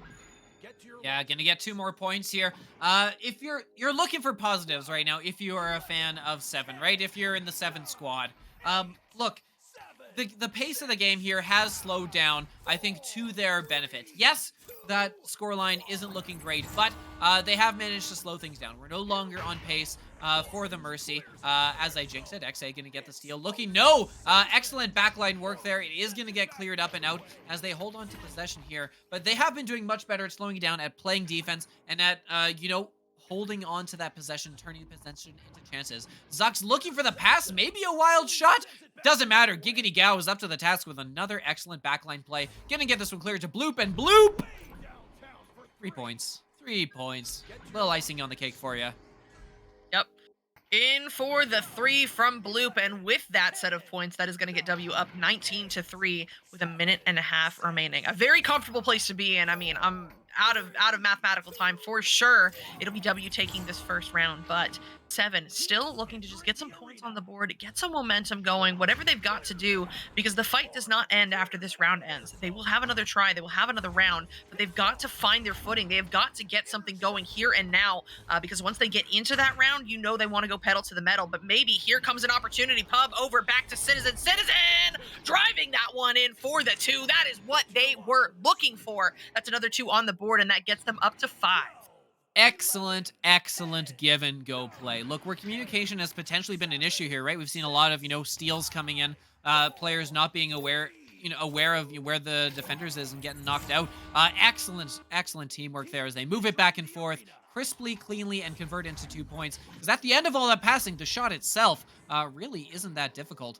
And they will get something here. XA can move this one up. As back the other way comes W. W looking to see if they can put a few more on the board. They're going to misconnect on that pass. And the stack, excellent job of getting together. Citizen will pick up this disc and get it back. Citizen clearing it all the way in. 19 seconds left. Maybe trying to put one more on the board. XA again gets back, but no, Zux is there. Zux with the disc, moving in. Only a goalie to beat. Got a teammate underneath. 3-on-1. Pub's going to be the one to finish it off. 7-19 will be your final. But 7 consoling themselves with that last goal wins mentality. Yeah, absolutely. And hey, you know what? That's what they're fighting for there. They were out of mathematical time several minutes ago, but fighting for that mentality, fighting for that momentum, getting something going here in round 1 just means that they will be able to come out strong going into round 2. And that's all that you can ask for right now, right? Like we mentioned, this is the last match of the night for both of these teams. You either win it and you're up in Master, or you lose it and you go down into the ladder. And for 7 to be able to turn that game around, very, very important. I do want to point out, that was a very different second half of that round compared to the first half that we saw, right? I called it out. When we hit the 5-minute mark, it was 14-0 in favor of W. If you separate that first 5 minutes from that second 5 minutes, right, you had 14-0 in that first half, and then that second half was 5-7. 7 won the second half of that round if you choose to split it up. And obviously, the score that goes in is the overall round score, but when you start thinking about it in those kinds of terms and how momentum is shifting and what we could see going into the second round, I think that's something super important to note. We started seeing some more coordinated passing going on from 7. We started seeing some more coordinated stacks, and my goodness, the defense that we're seeing from 7 right now, they're ready to fight. They want that spot in Master, and though W may have a leg up for now, they have 1 round under the belt and need 1 more to go. This game is certainly not over. Yeah. Absolutely. Quick look at the stats as we're getting back in. Jack and Bloop doing some excellent work, leading the way with 7 and 8 points, respectively, on the side of W. But a big shout out to Caesar, leading the game here with 3 saves so far, doing everything they can to keep 7 in as both teams missed the opening joust, and Bloop is going to just slowly drift back to that one in a hilarious fashion, showing a couple of tired teams here. As the save is going to come in. Excellent job by 7. Oh, another one come in. Citizen with the save, but they're not out of it yet. XA, all 4 players from W in the bubble. XA looking for that opportunity. Caesar with the shield up is going to get stunned out. XA moving in, potentially looking at that. XA with another move, moving in, looking, taking the shot. There it is. XA stalling long enough for them to put the goalie out of commission and grab a 2-0 lead as W looks to punch their way to the finals and take off those headsets and take a shower, I imagine. Yeah, I mean, XA playing with confidence on that one, backed it all the way out of the bubble, waited for his teammates to clear the lane, doing some hops, some jumps, some skips, whatever he had to do to get up into the bubble and then capitalize on the opportunity. And you could tell by the way that W relaxed, the body language in their echo units right now, if there is such a thing, they are feeling good. But here comes 7, looking to feel even better. Zux feeding this one low to Citizen on the floor. They've got an opportunity here, but no, denied by XA. And oh my goodness, he has been killing it with the steals and saves. He is up to 3 seals and 1 save. And oh my goodness, almost more points on the board for W there. Still in the hunt though as they keep the possession. Jack G over to Bloop. Bloop looking to send this one in. Stunned out goalie. Easy peasy in for the 2. Yeah, Giggity Gao as a goalie, knowing the worst thing that can happen to you is to get stunned as a goalie, goes and punches Caesar in the head. Caesar been putting in exceptional work, but there's only so much you can do when you're dead. And as a result, W here now with a 2-score lead, up 4-0, looking to set the tone like they did early on in that first round. And wow, the pressure coming in. XA excellently getting it very quickly. And why not put in for 3 more? W's ready to go home. Yep, Absolutely. W is ready to go home. They're up 7-0, 2 minutes into this first round, almost exactly how we started the first round, excuse me. So, Seven does not have time to wait. They cannot wait until we hit that 5-minute Oh, mark no. to come out strong, and that is not how you want to see it start, as Pub does get there in time to keep it away from Bloop and gets it sent up to Zux, but they're under immediate pressure. Oh, finds the relief pass to Citizen. Okay, able to make a little time and space for themselves, waiting for some stacks to get together, and sends this one over to the cross side of the arena. Pub barely getting a tap to keep it away from Jack G, connecting with Caesar, but Jack G not outdone. No, stolen back by Caesar. Oh my goodness, back and forth we go now into the W bubble, picked up by Pub, but oh no! Off of the ding ring, that is exactly not what you're looking for there, as instead it's recovered by Jack G and sent on through. Yeah, Pub with the offbeat caliber shot, and it's punished right back. XA gonna come in and get a 3 the other way, halfway to the finish line, putting them up 10-0 here. Only 3 minutes in, on pace. They're on pace for greatness, I would say. Yes, they are indeed. They are on pace, and Seven needs to wake up here and now. Caesar is the QB this time. We're going to change things up a bit on this QB joust. It'll be Citizen getting the first pass and then sending this one to Zux. Now down low, connecting with Pub. Back over, looking for Zux, but oh, he's got somebody on his toes. That is Bloop in the area. Gets the steal, gets the send up to XA, working his way through the mid, drawing out this pressure from Zux before getting right on through him like he's not even there. Now over to Jack G and up high, looking to connect, finds Bloop on the way in, looking for more, and he'll get it. That's another 2 points on the board for W. Yeah, wow, W coming in here, looking fine, doing their little dance in front of the goal. They're firing on all cylinders here, and if you're Seven, there's not much you can really do at this point. It's like the speed they're coming in. You can see the stacks coming in. They're splitting, they're covering well. The defense has been exceptional here. There's another turnover as Jack G just picks up that floater through the middle and has space here to set up another attack. 12-0 is the scoreline, and they're looking for more as Jack moves in. Caesar in goal, but facing a 2-on-1, maybe in a 3-on-1, and no goalie could stop that shot. Finding that top pocket, Bloop with a snipe. Don't even need it at this point, but why not just show off with some excellent accuracy? Yep, 100%, and now history repeating itself. 14-0 right now as we approach the 5-minute mark. Seven needs to get it together here and now. This one's going to be up into the hands of Zux, but he's under pressure from Jack G. Looking for something, looking for anything. Defense locking down on these 7 players, but finds Pub on his way in. 1-on-1. There we go. That is exactly what Seven needed to get started. It is just a matter of, do they have enough time to keep it going? The answer to that is almost certainly no, but we'll be tracking it with the rest of you anyways, as that 12-point differential looms large, and less than 5 minutes on the clock to make it up. W now coming out of the tunnel. Loop with the disc, he's going to send this along, and oh, very well read as most of the 17 was in there, okay. And wow! Citizen, look, even if you don't come out of here with a win, that is absolutely something for the personal highlight reels. Wow, what a steal, long shot from half court. Impressive. Lead cut to 9. I mean, hey, that tells me Seven is not done yet. We're seeing some life for them, but can they keep it going, or will W snuff it out? It's going to be Bloop up high on the ceiling now, going back and forth. I mean, up by 9, he's very aware that he can force the defense to come to him before finally looking to send this one out to Giddy Yao on the cloud, now crossing low, connecting with XA on the nose. And look at this. Every single pass, W players are holding it. They are looking to burn time here. They've got all the time in the world. They are up by points, or up by several points, excuse me, so they can wait if they want to. But here they come, finding the opportunity. Whoa! What a save! Oh my goodness, Bloop looking to put some flair on that and pays for it as Caesar gets the save, and Citizen brings the thunder from above. Another 3 points on the board. We are back within just 6 points. Wow, what a turn. The save on the little flourish, trying to put in a nice fancy goal on the other end. Caesar says no, shuts that down with the, what's that, the third? Oh, it didn't even count as a save, which is a crime. Gets another save, turns it around into points the other way, and look, another steal, another 3 points. This is the 7 we were waiting for.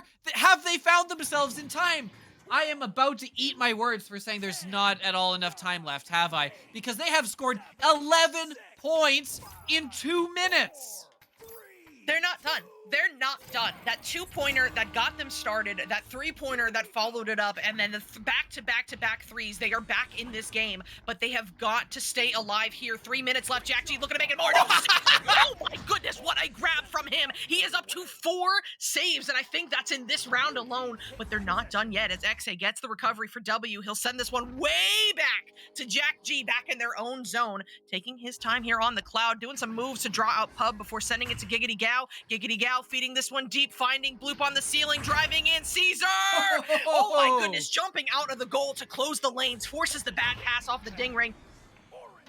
And it's picking it up. There's no way. There's no way. Oh, that one also off of the ding ring there, but they're not done yet as Citizen looks to get this one picked up. Yeah, 2 minutes on the clock, moving in, but chance for 2. There's some space there if you can find a lane. No, not gonna do. It's gonna send it down to Pub. Pub open down below Citizen. Citizen with some space. Potentially looking. Pub's looking for the cut. Pub has the cut! And 2 more points. It's a 1-point game. Oh my goodness. Caesar on the back end with the saves, and the rest of the team, every single member of them stepping up on the offensive side. 1-point game.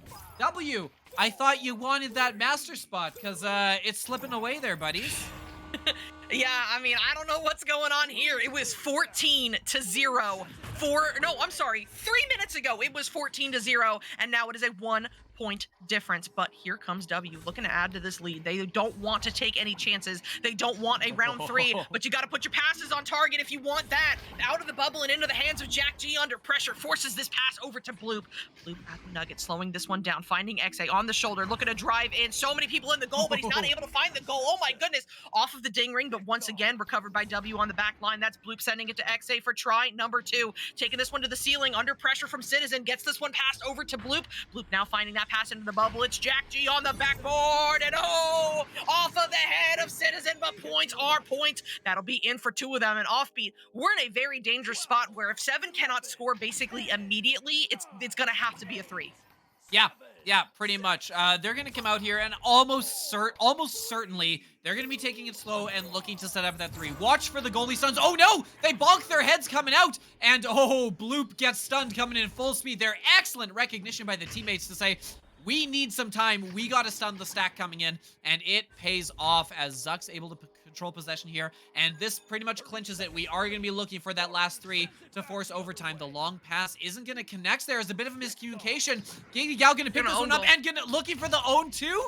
No, not going to get it, as it is going to fall back out to Jack. The own 2 is definitely an idea. They might still try it here as they're passing into the bubble. They can't get the own 2, and they turn the disc over. Zuck's with the disc now. If they can set this up, oh, what a punish that would be. Caesar with the disc moving in. They need the 3. They need the 3, taking the shot, but no one's on the goalie. Someone's got to take out that goalie. 3 seconds, the shot. No! Oh. Giggity Gal up to the task. You gotta take out the goalie, and they can't, which means welcome to Master W.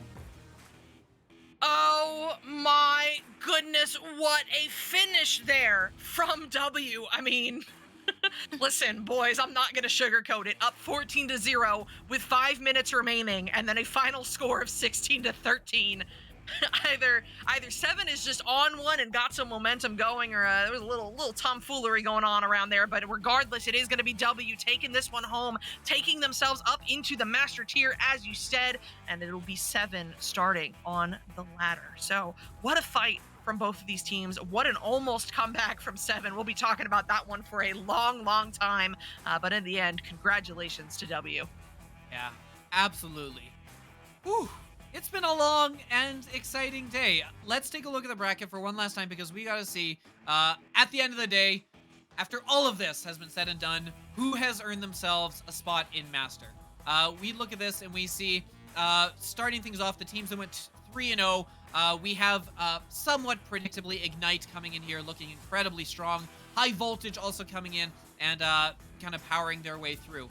Coming out of that as well, we do have Overkill and Project Mayhem and Anomaly, who punched their tickets here. And right now, we know W. Still 2 more to come out of Fire Truck, Biggest Birds, Inception, and Sky. But it has been quite the day here. A lot of good teams in and a lot of good teams out. Yeah, I mean, 100%. There are names on that ladder side that I expected to go a little further, or maybe make it up into the master tier, and now it is all down to our remaining matches. I mean, W versus 7 is over, but we do not have scores from the other 2 matches. They are still ongoing. Fire Truck versus the Biggest Birds. That is sure to be electric, as is Inception versus Sky. It is crazy to think that, out of those 4 teams, 2 of them are going home, because all 4 of those teams are teams that I had going very, very late. And I guess, you know what? They did make it very, very late. This is the last match of the night, the last chance for all 4 of these teams. And it is, looking back at where those teams came from to get to this spot, it is a toss-up. Yeah, absolutely is. Look, if you want to see these players play live, the best place to do. We've talked about this. I won't harp on it. VRMLCon is where you want to be to see these people live, and to see us live, us casting live, because that'll be fun. I won't guarantee it, but you'll meet us. We'll be there. It'll be a fun time. It's a party. If you've never been to a LAN, it's a great event. Would highly recommend coming out. June 3rd, 4th. Tickets are on sale now. $55 a piece, and if you get them now, they will stay at their price. The price will be going up a little later, so be sure to get in while the deal is fire. Saika, I'm a little out of breath. I feel like I can safely say and rightly say that I'm as fatigued as most of the players in the arena, couldn't you? Yeah, I don't know if I'm as physically fatigued, but I'm about to just kind of take a bottle of honey and tea and just pour it down my throat, because I've been talking for way too long at this point. The old retep move. The old retep move, yep, learned it from him. Well, but that's about it. Do we have anything else we wanna talk about before we send it away? It's been a lot. There's been a lot happening, but it's been a wild ride, and I've been happy to be here. Yeah, I mean, we could keep talking, but why hold them here when we could send them to more competitive action, because there are still more matches going on. Fire Truck versus the Biggest Bird is not over yet. Neither is Inception versus Sky. I mean, I only see round 1 scores for those matches, so maybe we get on out of here and kick it over to one of those other channels. What do you say? Yeah, I do like that. We'll send a raid over there, and you can catch a little more action before the day's out. One quick reminder from here: if you are playing this season, and you should be playing this season, do not forget that for Match Generation tomorrow, you need to activate your team. If you have not set your team to active, remember, it is set to inactive by default during the offseason. Make sure you're set so you can kick things off right away in week 1. But yes, that's going to be it for us. We're going to send you on our way. I've been Offbeat, Chaotic beside me, Wonder Team, and running on the channel the whole day expertly. Thank you very much. And to all of our mods running the show behind the scenes, we appreciate you so much. To everyone watching in the chat and watching in Vertex, it has been so much fun to see here. I hope you enjoyed everything we had to offer. It has been an absolute pleasure. We will see you again, of course, many, many times this season. Last time today, Offbeat, signing off. Take care, everyone.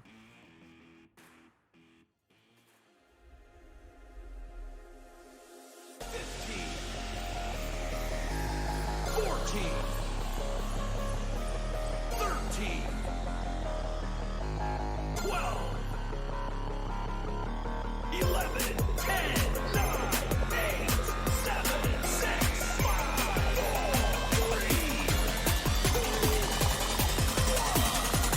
3, and we're underway.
Season 7 of VRML Echo Arena is brought to you by HyperX, Asterion Products, VR Cover, ProTube VR, Arma.gg, Kiwi Design, Downpour Interactive, and VRWare.net.